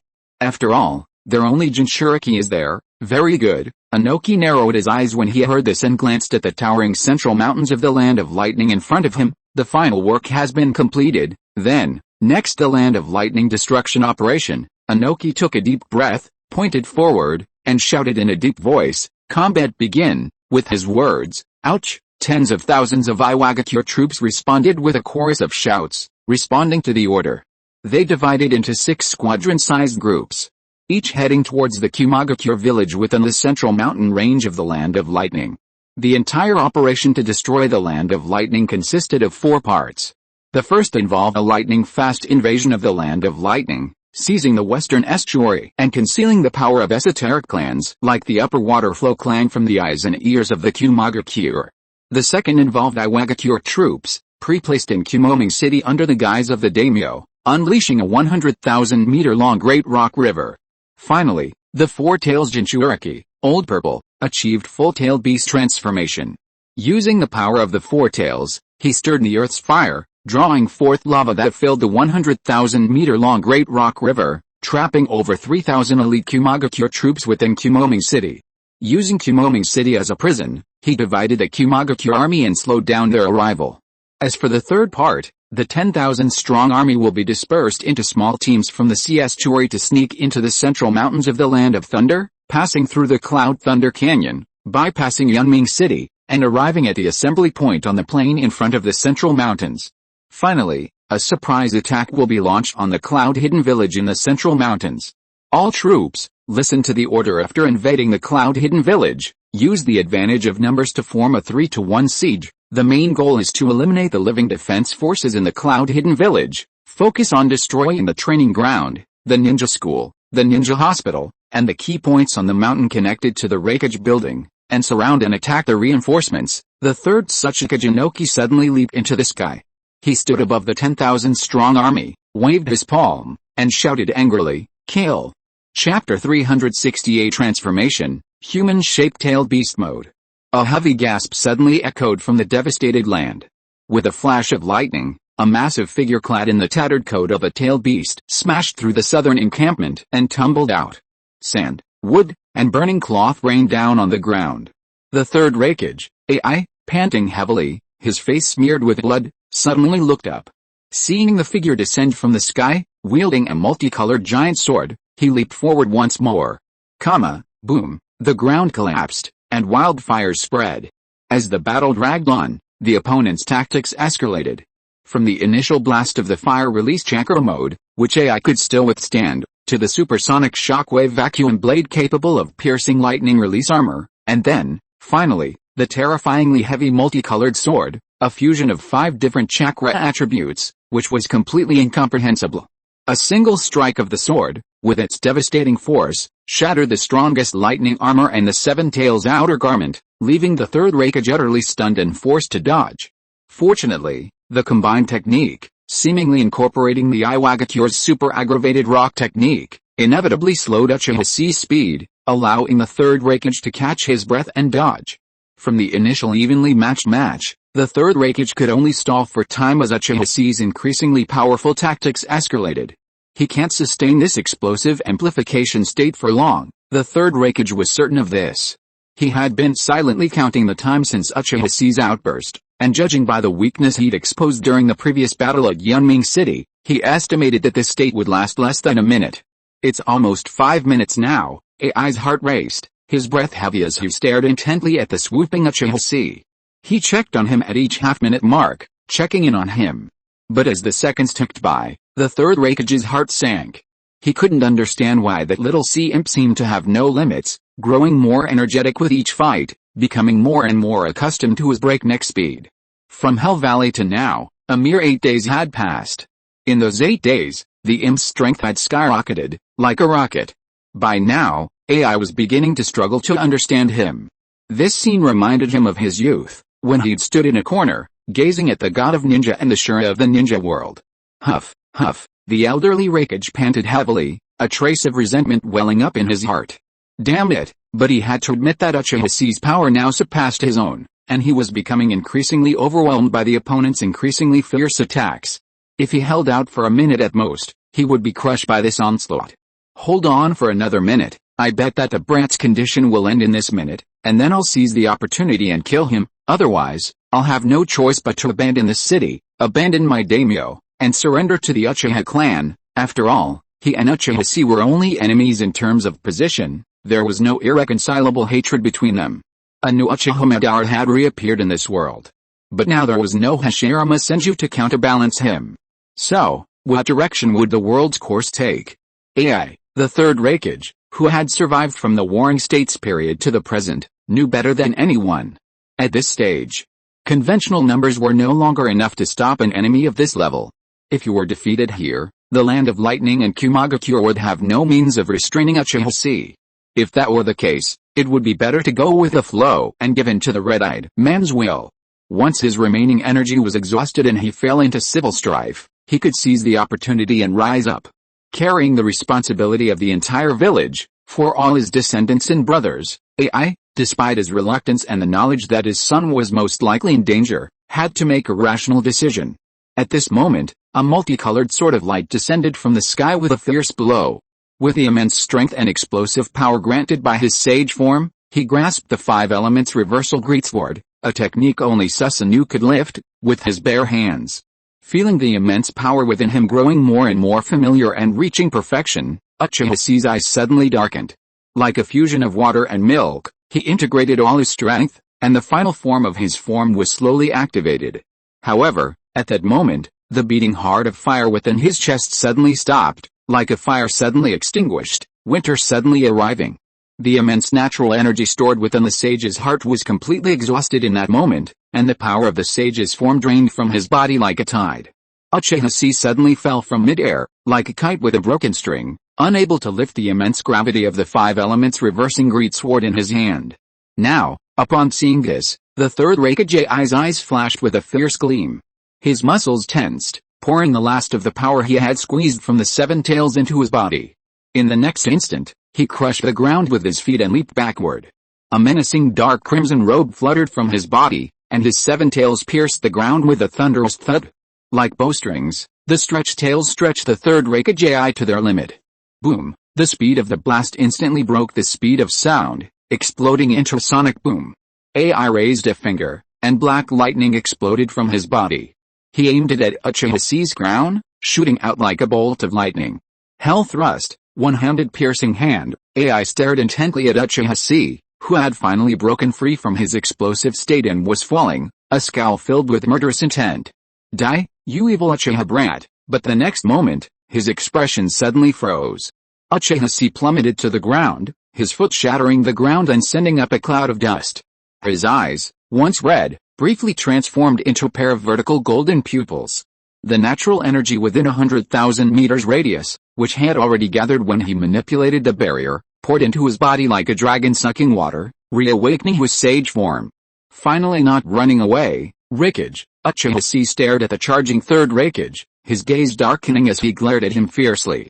The next moment, an even more terrifying aura rose around Uchiha Chi. First, a blood-red-tailed beast coat composed of the eight-tails chakra emerged. Then, due to his innate tailed beast physique, the chakra's properties were transformed into nine-tails chakra. The blood-red-tailed beast coat gradually faded to a bright yellow, similar to Naruto's nine-tails chakra form. Unlike the Magatama pattern on Naruto's collar, this nine-tails coat only manifested a black Magatama on Uchiha Chi's chest, where he wore the Yasakuni no Magatama. Immediately, a layer of lightning appeared on Uchiha Chi's body. 72 strange bones composed of crimson flames penetrated the lightning and climbed up along the bright yellow-tailed beast coat, forming an exoskeleton armor on his body.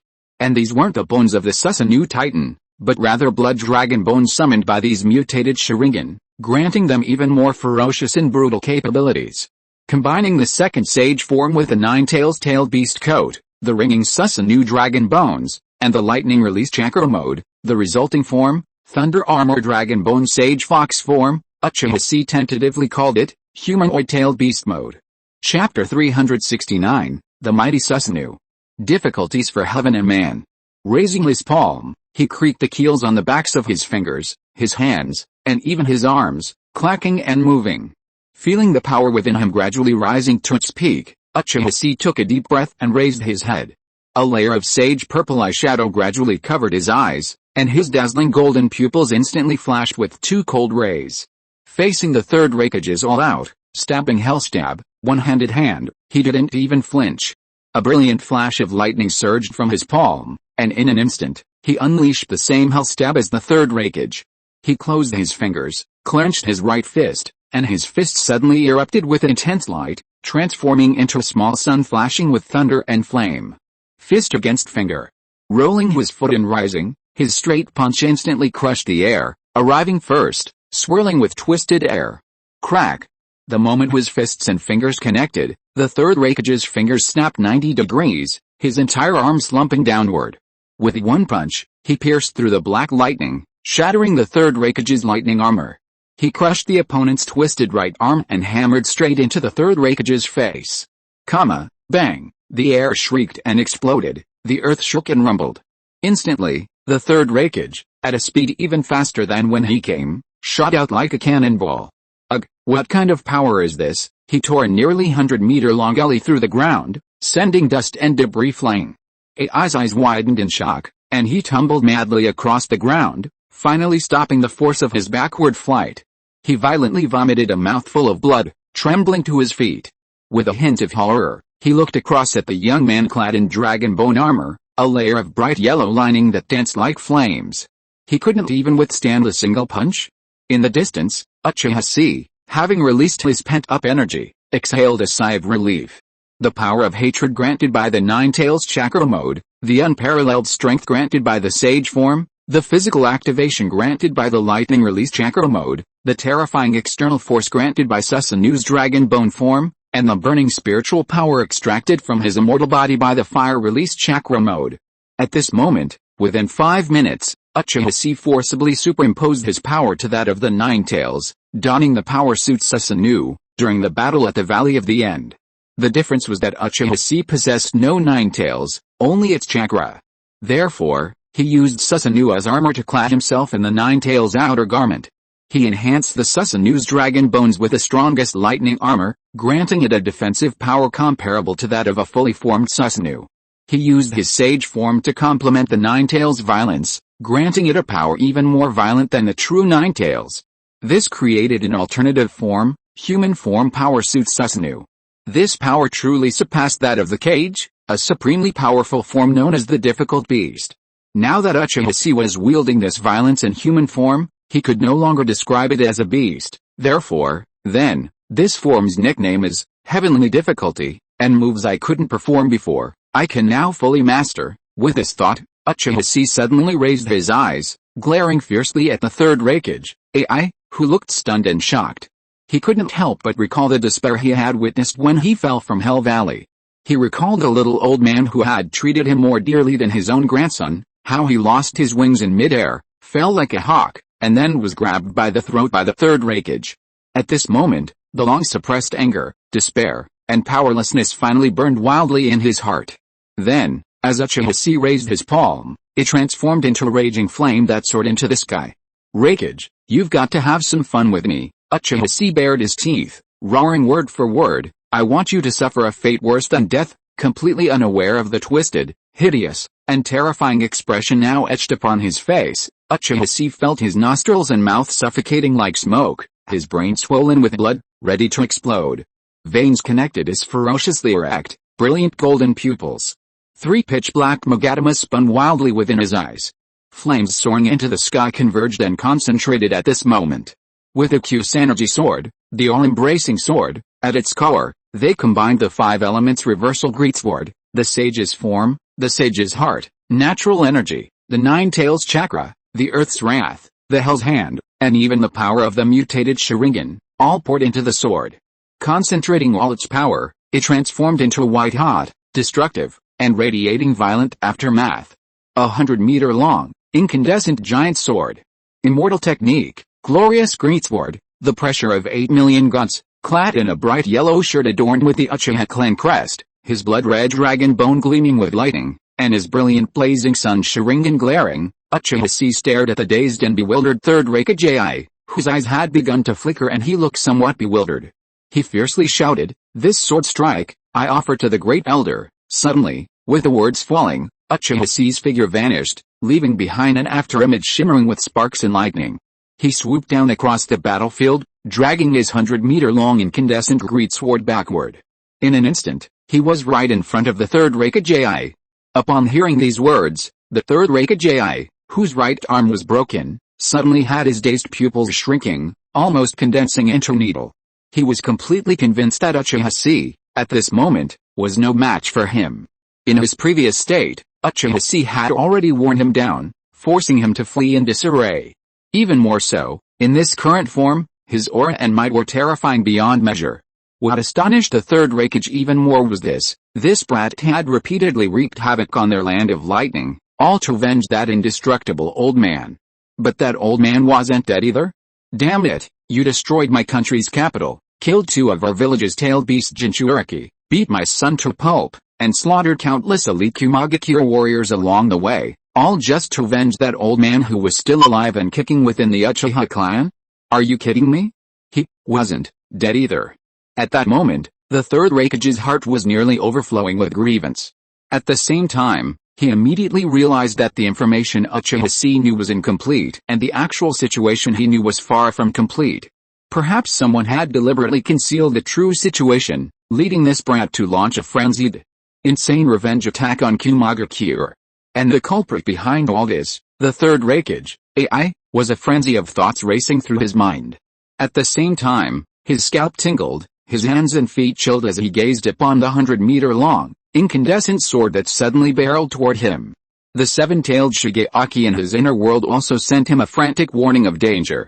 AI immediately realized that the power contained within the incandescent sword was far beyond the reach of the lightning armor and the tailed beasts. If he were to perish here, Kumagakure might truly be beyond redemption. With this thought, AI's pupils suddenly shrank, and 3 pairs of enormous wings, as thin as cicada wings, erupted from his back. With a swipe of his tail, he ripped the ground apart and exploded back. Then, with a single leap, he soared into the sky.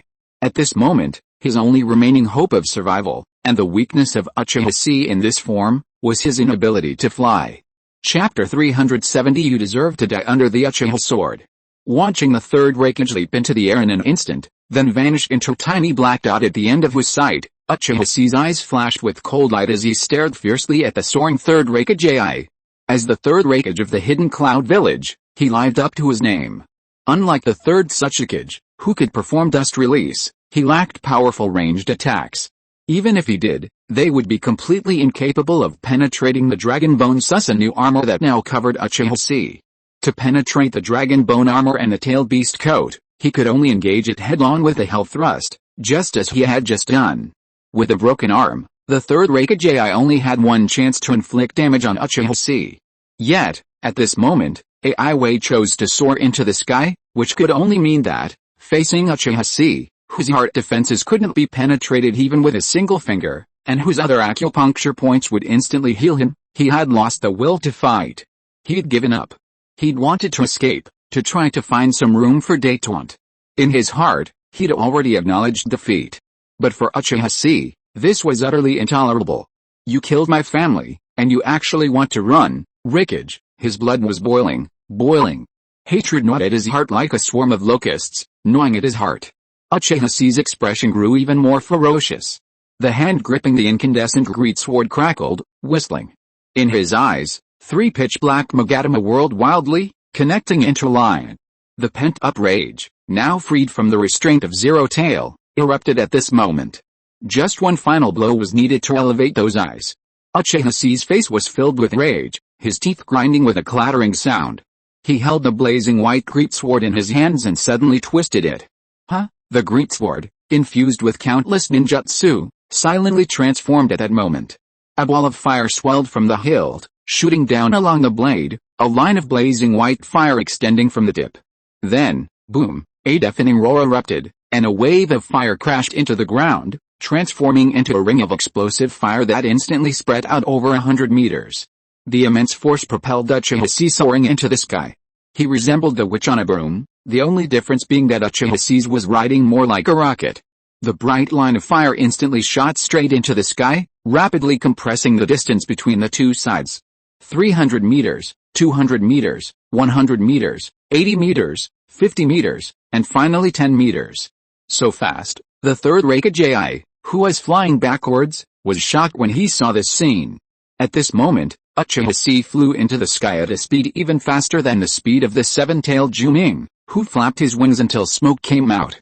Is he relying on the intense chakra of that sword to accelerate? But if he moves in this way, he won't be able to complete a turn in the sky. It seems that he has completely lost his mind. Such an exaggerated move will consume a huge amount of chakra. Even the tailed beasts can't hold on for too long before such consumption, relying on the seven-tailed advantage of being able to fly. Perhaps we can drag him in the sky to fight a war of attrition. The third Raikage AI's heart moved suddenly, his eyes narrowed, and when he thought of this, he immediately urged his three pairs of huge wings, suddenly turned, and changed his momentum to the right and rear side, changing his flight trajectory.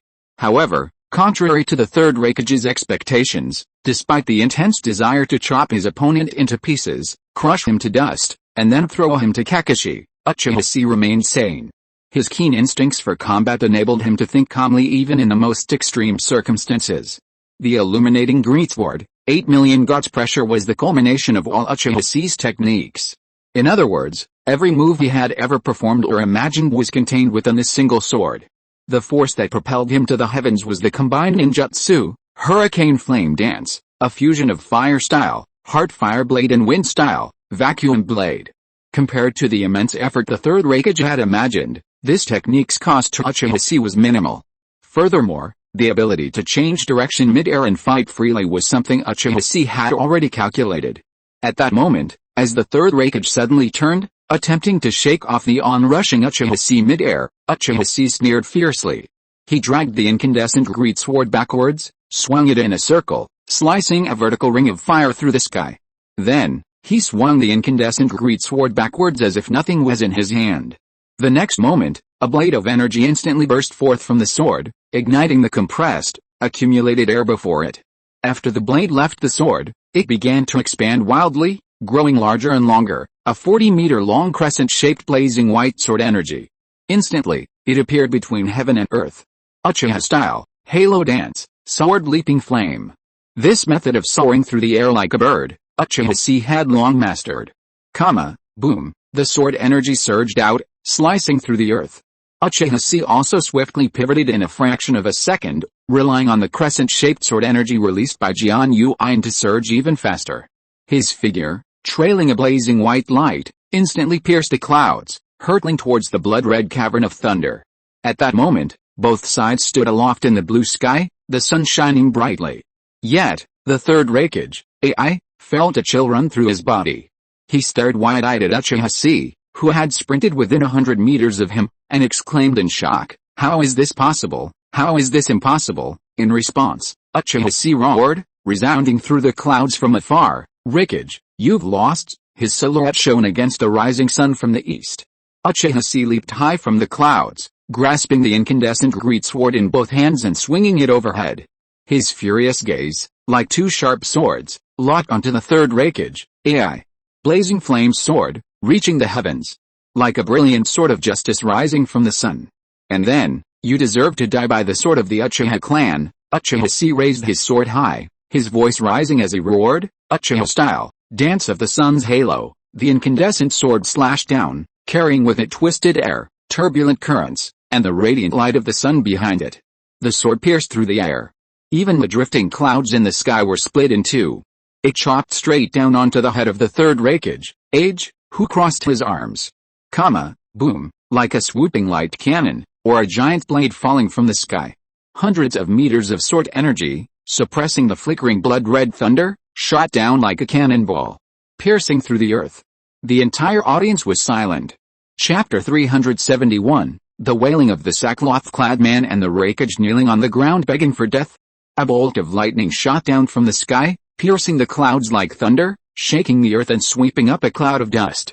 100,000 meters in radius, a hushed silence fell over the now shattered, cracked battlefield. A dense wind swirled through the battlefield. At the center, the castle tower, once atop a massive 600-meter rock pillar, had collapsed into a heap of rubble after the Four Tails Jinchuriki, Old Purple, revealed his true form as a tailed beast and went berserk. Then, the aftermath of the battle between two super cage-level warriors on the ground below. Now, within the ruined castle tower, a petite figure pushed aside the corpse of a ninja who had died protecting her. Helplessly rising from the rubble, she gazed upon the deathly silence and desolation before her, a battlefield rife with cracks and blood, and the shattered remains of countless limbs. The figure in sackcloth was slightly dazed, her eyes wide with terror.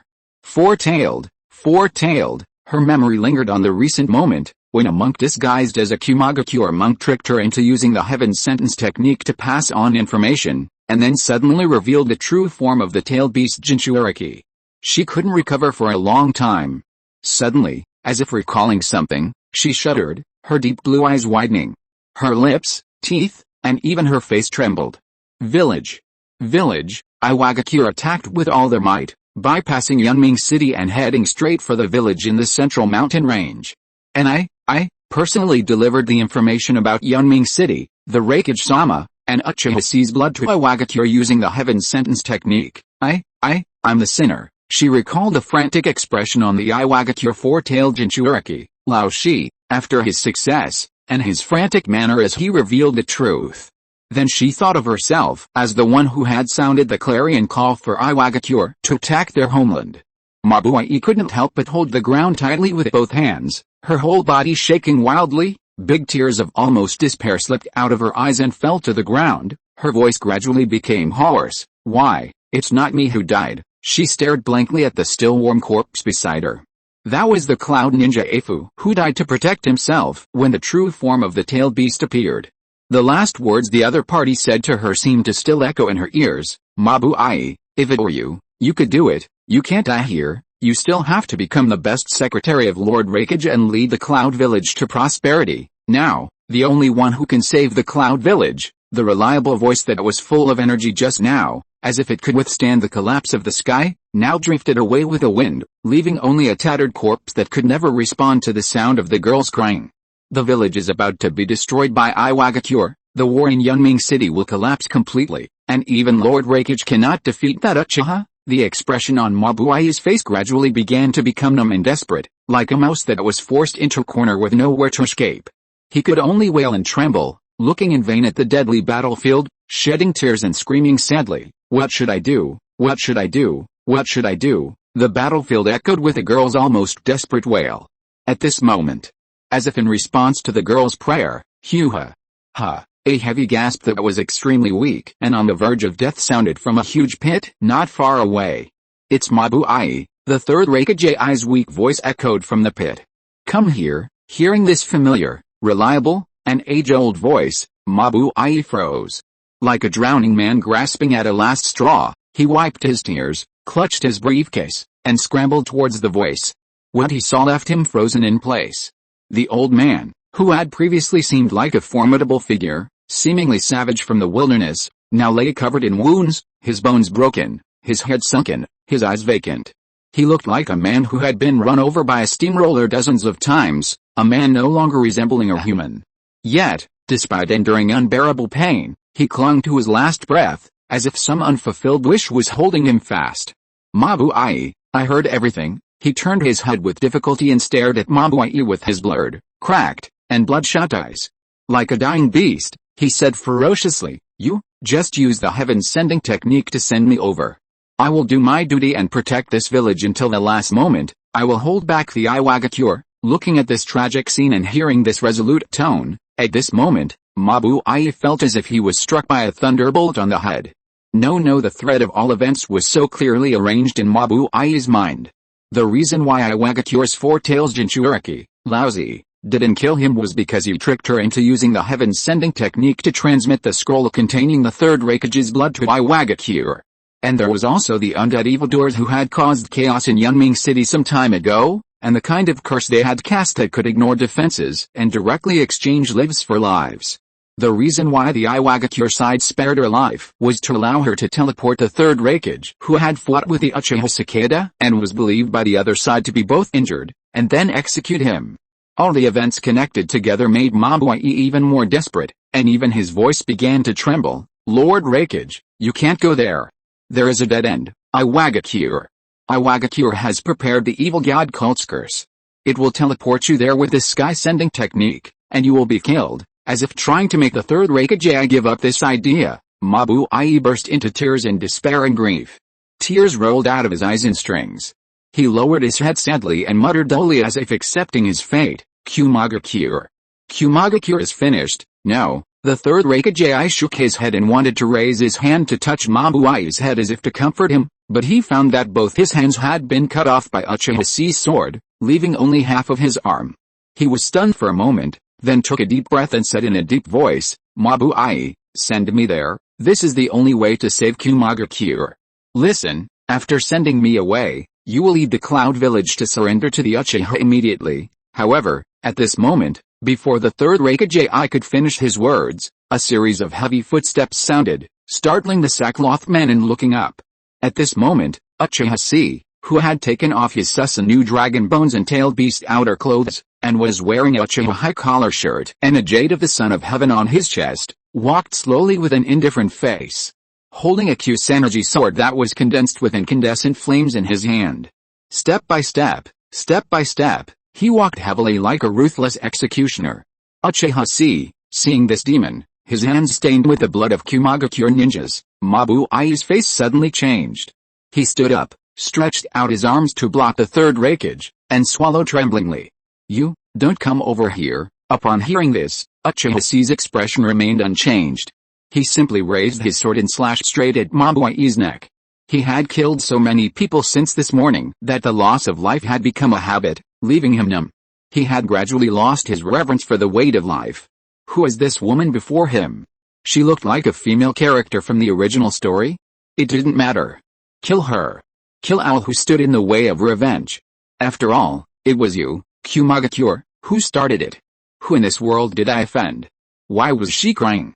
Why was she acting as if I was the one in the wrong? I was so annoyed. To hell with them all. As the three Magadama in those blood-red eyes spun faster and faster, extreme emotion surged uncontrollably within him, and cold chakra continuously surged from Uchiha Chi's body. Simply under the influence of this spreading cold chakra, Mabuai felt her body gradually go numb, enveloped and oppressed by a heavy, inextricable fear, unable to extricate herself. She could only stare blankly at the enormous, demonic figure that seemed to appear behind Uchiha Chi. She watched the snow-white, cold blade pierce through her without mercy. Until, bang! The third Hokage appeared before Mabuai. With his two remaining, blood-soaked arms, he grabbed hold of Uchiha Chi's advancing trouser legs. Then, he dropped to his knees, prostrating himself before Uchiha Chi, his neck placed before the Kusanagi sword. The old man's bloodshot eyes held only anger and sorrow, and turbid tears flowed like streams. "Please stop, Uchiha, you've already won. Please, please stop killing for revenge. We in Kumagakure have already paid a heavy price for our arrogance." If you are listening to this novel on a channel other than Fanfic World, it means it was downloaded and re-uploaded without effort. We warmly invite you to visit our channel, Fanfic World. There you will find the original version of this story and many other novels of various genres. We look forward to seeing you dive into a world of incredible novels. Chapter 372, Rage? The Edge of Lost. The old man kneeled before him, his weak, mournful voice echoing in his ears. His tone was mournful, so sorrowful, filled with regret and desolation. Yet, Uchiha Chi wanted nothing more than to laugh. The moment the words fell, his teeth creaked, his hands clenched and shrieked. His emotional chakra stirred a violent wind, and his eyes flashed with an utterly uncontrollable rage. Then, Uchiha Chi raised his foot and stomped on the third Hokage's face, crushing his tearful face, which had filled Uchiha Chi with utter disgust and hatred, to the ground. Bang! Will you beg for mercy now? Will you regret it now? Do you know you're wrong now?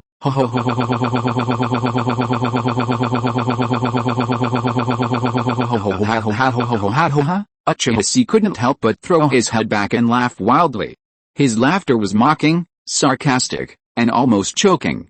The sackcloth-clad figure behind the Hokage trembled, her eyes growing more desperate.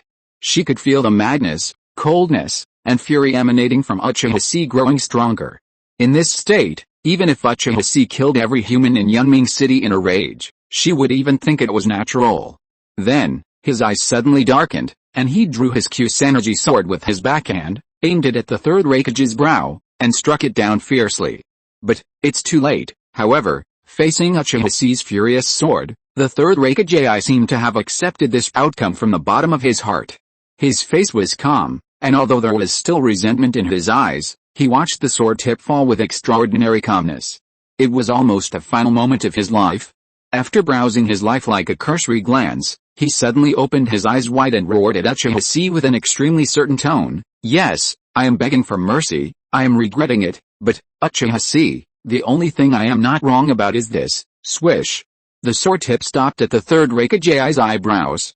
Uchiha Chi's face suddenly darkened, and the smile on his face disappeared completely. Instead, a madness rose from his eyes.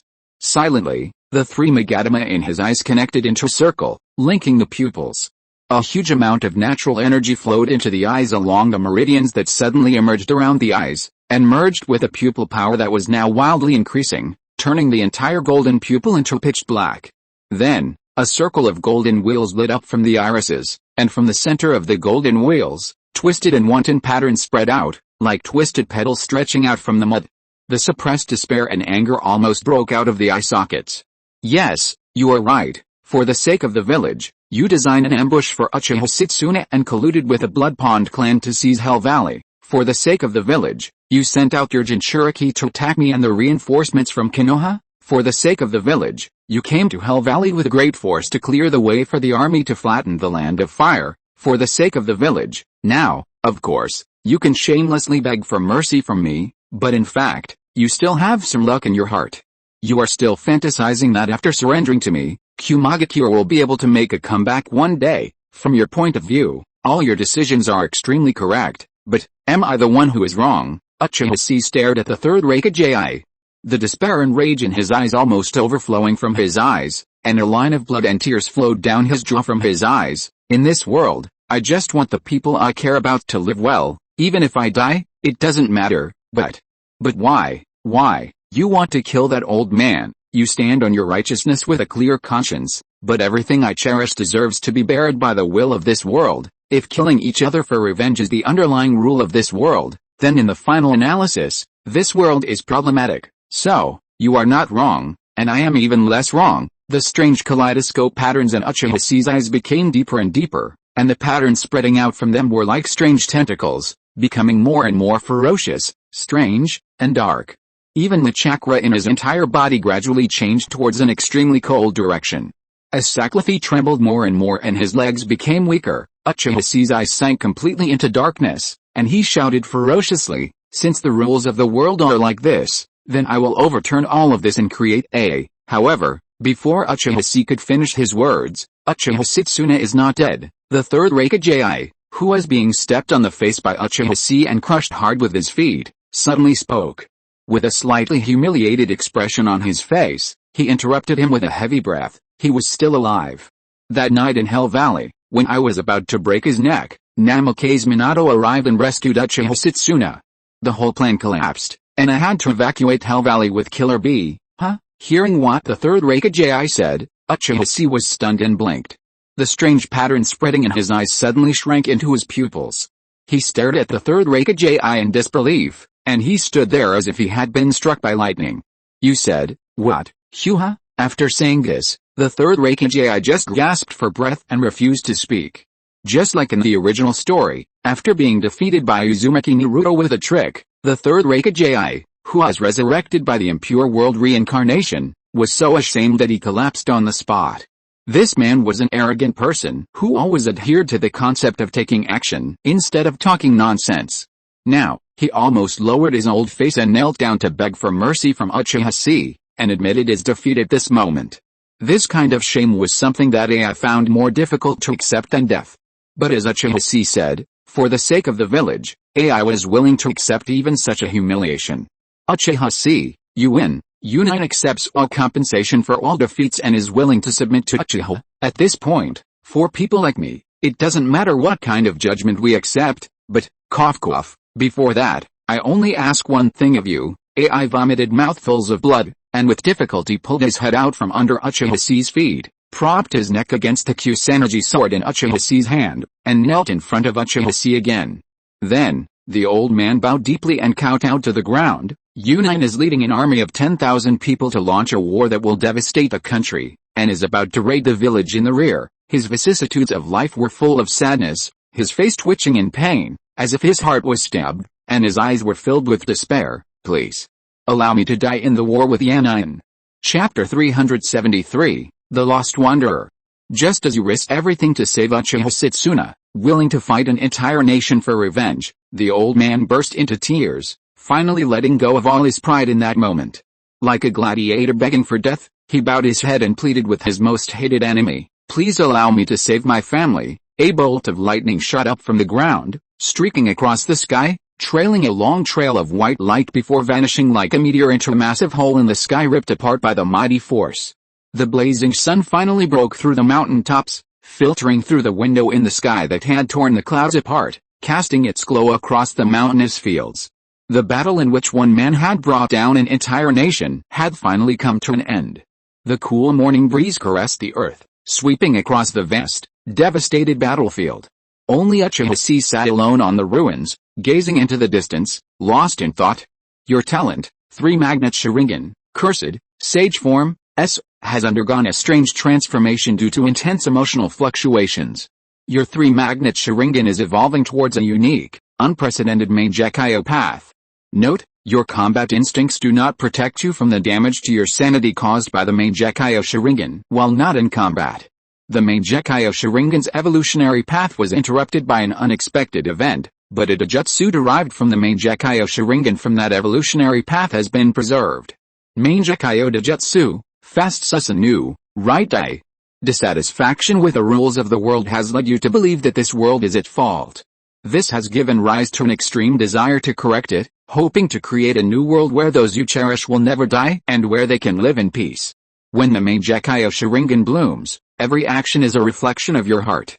You long for the power to change everything, and the Mangekyo Sharingan answers your prayer, creating this Jujutsu.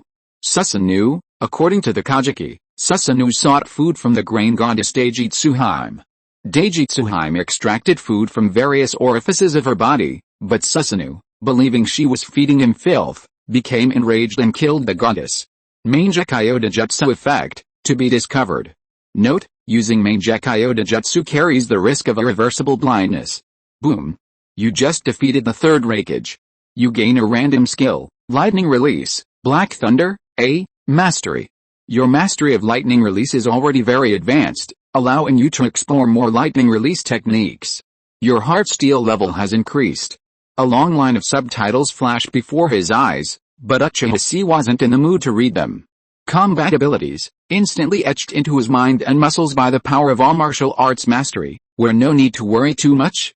What truly concerned Uchiha was what the third Hokage, AI, had said. Great Elder Uchiha Setsuna was not dead. He had been rescued by Minato Namikaze during the Battle of Hell Valley and was now alive and well within the Uchiha clan. But why hadn't he told him? Why hadn't anyone else told him? Why hadn't Minato shared this information with him when they met? Why hadn't Kokuzu, entrusted by the Uchiha clan to communicate with him, shared this information with him? When the third Hokage finally spoke, Uchiha immediately realized the information he had received had been deliberately concealed. It felt as if a force was pushing him ever further in this direction, toward this forbidden power of annihilation, this power to slaughter people like dogs, to crush all. So, what was the true meaning of all his struggles? For whom was he fighting? Was he fighting for his own desired future, or was he being dragged along, moving in the direction others desired? Uchiha could only think of two possible culprits for this hidden power. The first was, of course, Danzo Shimura. In the ninja world, Danzo was a natural scapegoat. Namikaze Minato's sudden, mad attack to assassinate the daimyo was undoubtedly linked to Danzo. Uchiha had previously believed it was because the culprit had contacted Danzo, but now it seemed more complicated. It seemed Danzo had truly become the scapegoat. According to Minato, Danzo had met him at the Uchiha clan. The Uchiha clan also participated in the subsequent assassination attempt on the daimyo, and in the founding of Akatsuki. Just as he had breached Kumagakure's first line of defense, before even Hazuki Mangetsu's Byakugan could see him, Sasori immediately dispatched support from the Uchiha clan. It seemed as if everything happening in the Land of Lightning involved the Uchiha clan, closely watching them. However, throughout each of these battles, the Uchiha clan seemed to remain hidden, operating behind the scenes, performing minor, sideline tasks. They provided Minato with information on the daimyo's son, Ryuzaji Sudani, supplied weapons and armor, and provided Akatsuki with skilled personnel like Kokuzu. Through their mastery of silk thread manipulation, they secretly laid a vast network, constantly charting Uchiha's course. When these combat techniques were incorporated into strategic strategies, they felt remarkably familiar to Uchiha, who possessed masterful silk shuriken manipulation skills.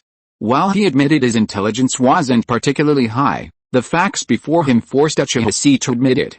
Yes, this was something only Uchiha Setsuna, the last remaining Grand Elder of the Uchiha clan, could do. But why did that old man do this? And what puzzled Uchiha even more was why did he do it now? This treatment of him didn't seem like the old man he knew. It was completely different from the little old man who had placed the transcription seal on him in Hell Valley and gifted him with the Mangekyo technique, Heaven's eternal standing. It was like a stranger who didn't trust him. For a moment, questions swirled in Uchiha's mind, leaving him feeling bewildered and lost. He longed for answers, yet feared the unsatisfactory outcome. Uchiha hated this feeling, because the real world always had flaws. At this moment, in the distance, to the north of the silent battlefield, at the 100,000-meter-high Dayan River, a rumbling sound of battle suddenly arose again. The 70-meter-tall four-tailed monster was pinned down by the giant toad holding a pipe. After a tremor in the earth, the battle came to an end. The huge movement also slightly woke up Uchiha, who was now paralyzed on the ruins and a little dazed. He raised his head, and the next moment, a familiar, playful and cute face of a girl with a little baby fat appeared in front of him.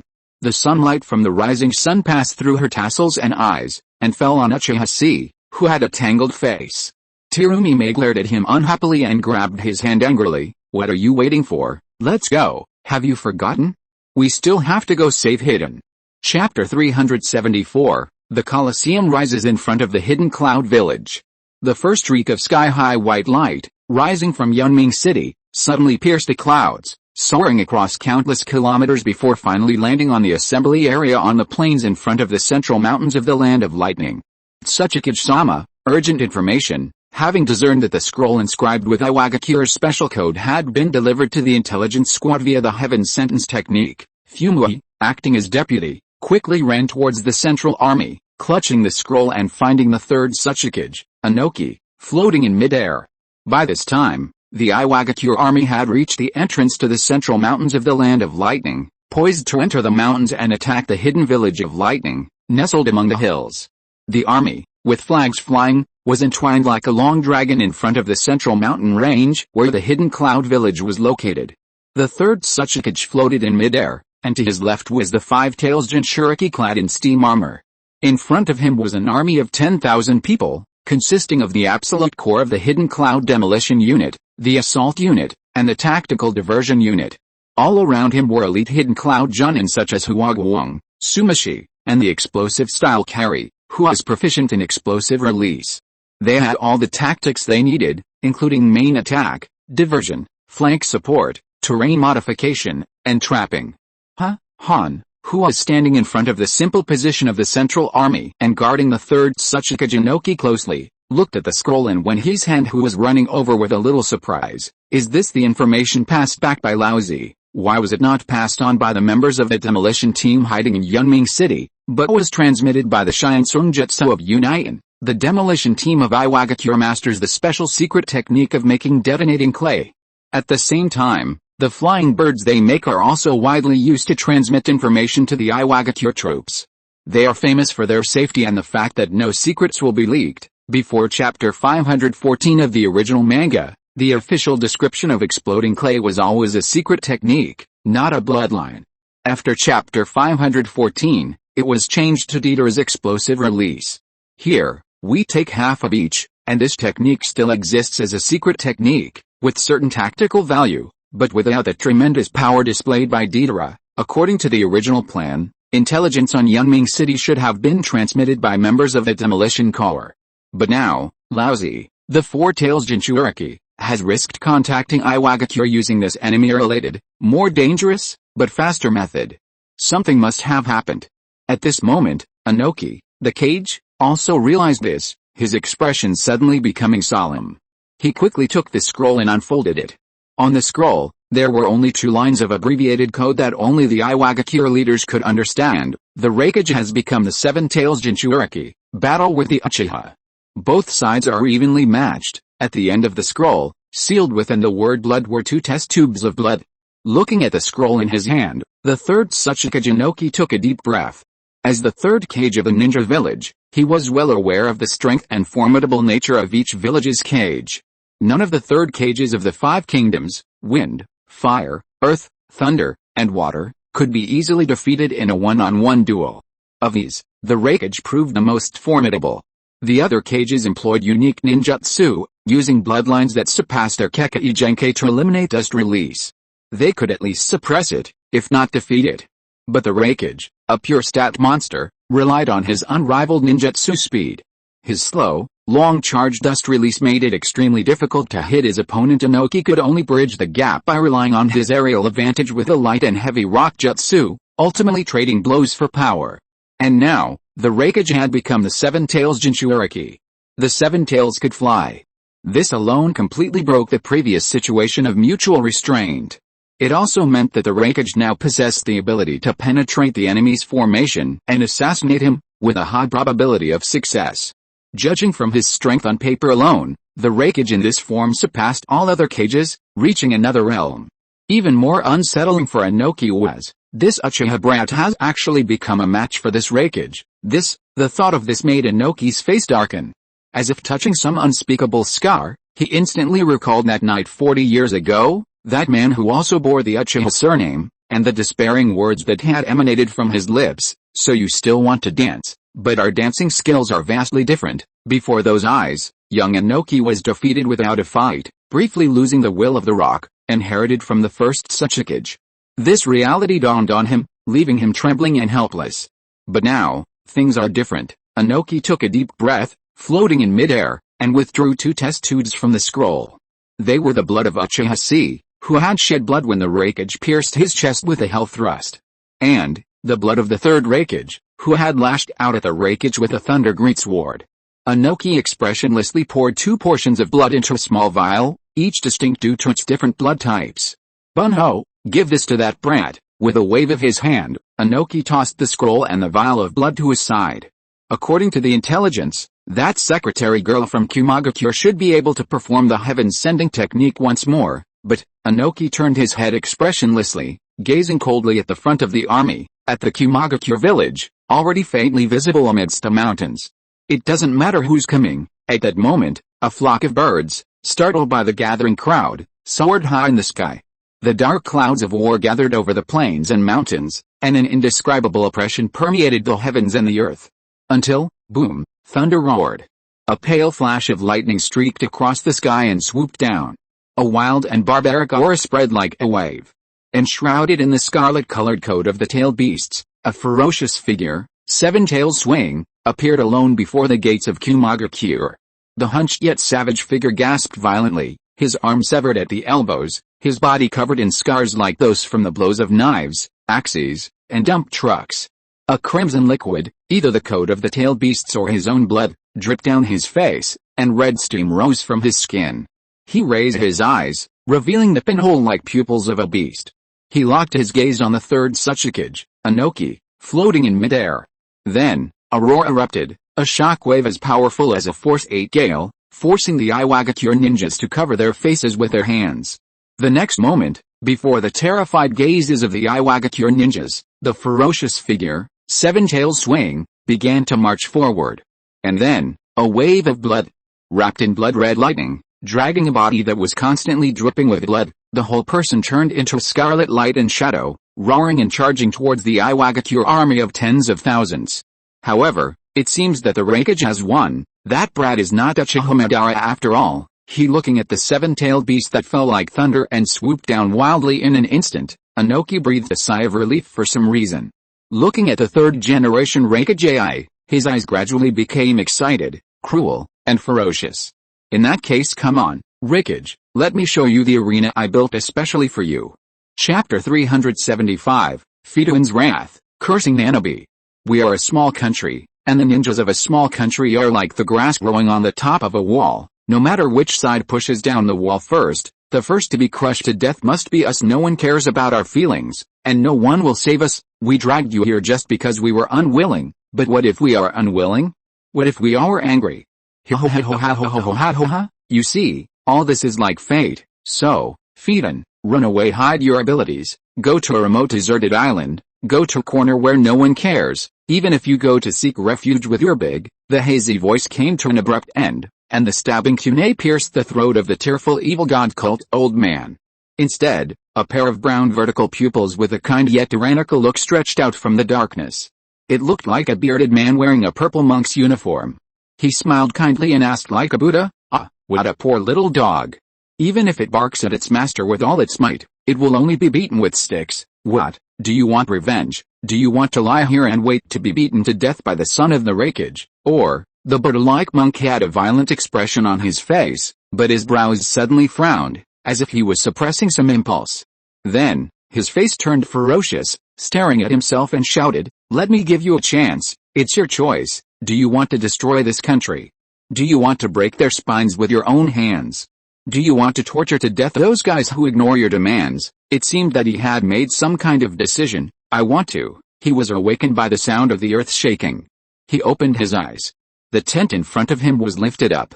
A young man with 2 blue marks under his eyes walked quickly over and handed him a small bottle of blood. "Fidon, it's time." It was like a long dream, from the passionate adventures full of laughter, to the turmoil caused by a flood, to running to other countries in anger, and finally all the unrealistic fantasies were shattered. Finally, it came to the end. Fidon looked at the blood bottle handed over by the young man in a daze. 2 different types of blood were swaying in the bottle. 2 kinds of blood. Hidden raised his head, frowning at the young man before him. "Who are you going to kill again? The Raikage? What else? Why are you asking so many questions? I told you, I never kill innocent people. That guy taught me that." As if amused by Hidden's words, the young man named Bunga shook his head and sneered. In this world, who is innocent anymore? As if annoyed by the questions, Bunga randomly picked up a name. It's the daimyo of the land of lightning, Ryuzaji Takanobu. We got his blood. Hidden frowned immediately. Isn't that guy in Yunming City? It's too far away to affect him. Let's give it a try. I heard that Kumagakure hid the daimyo in Kumagakure. Is that so? Hidden stared at the young man for a long moment, a look of realization on his face. Finally, he slowly took the vial from Bunga's hand and poured it in.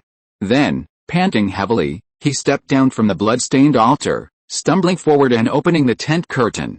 In the pale, blazing light of day, a scarlet figure, 7 tails swaying, burst into view. 2 of its tails burrowed into the ground, while the other 5 served as arms, lashing out and whipping back the advancing Iwagakure ninjas, unleashing a hail of blood. Then, its entire form recoiled, its tails stretched and pulled back like springs, blasting them outwards. Transforming into a streak of blood-red lightning, it pierced through the ranks, crashing into the enemy formation, evoking screams and cries of agony. Too fast, quick, close the gap, detain the troops, unleash earth escape techniques, pin him down, earth escape technique, mountain earth technique, boom, the ground rumbled and lifted, and with the coordinated efforts of dozens of Iwagakure ninjas, 2 massive boulders, dozens of meters high, were lifted up, crushing down in the path of the 7-tailed figure. However, roar, the 7-tailed beast instantly condensed an ominous, pitch-black sphere in front of his mouth and swallowed it, his entire body swelling up. Pong! A crimson beam of light instantly burst out, sweeping like a crimson lightsaber, shattering rocks and stirring up a fierce wind. The figure finally began to breathe heavily, as if from excessive exhaustion. Even the half-tailed beast chakra covering his face faded by half, revealing the face of a ferocious old man. Looking at this familiar, arrogant face, feeling the hurricane's forceful force, the terrifying murderous aura spreading across the battlefield, and the shattered kunai fragments suddenly slashing across his cheek. Hidden felt his cheeks burning, and then, as if awakened from a dream, he was finally sure that he was not dreaming. This dream scene, which he had dreamed countless times, was now unfolding before him. Hidden's eyes suddenly widened. The skin on his face twisted horribly, the corners of his mouth slowly rising, the skin around his eyes stretched as if it would burst, his 2 round eyeballs threatening to burst. It's really true, it's really true, it's you, the third Hokage. You've trampled my entire country, my companions, my village underfoot. You arrogantly ignored our demands, acting as if nothing had happened, your condescending demeanor. I'll never forget it even if I were to turn into ash. Ho ha ho ha.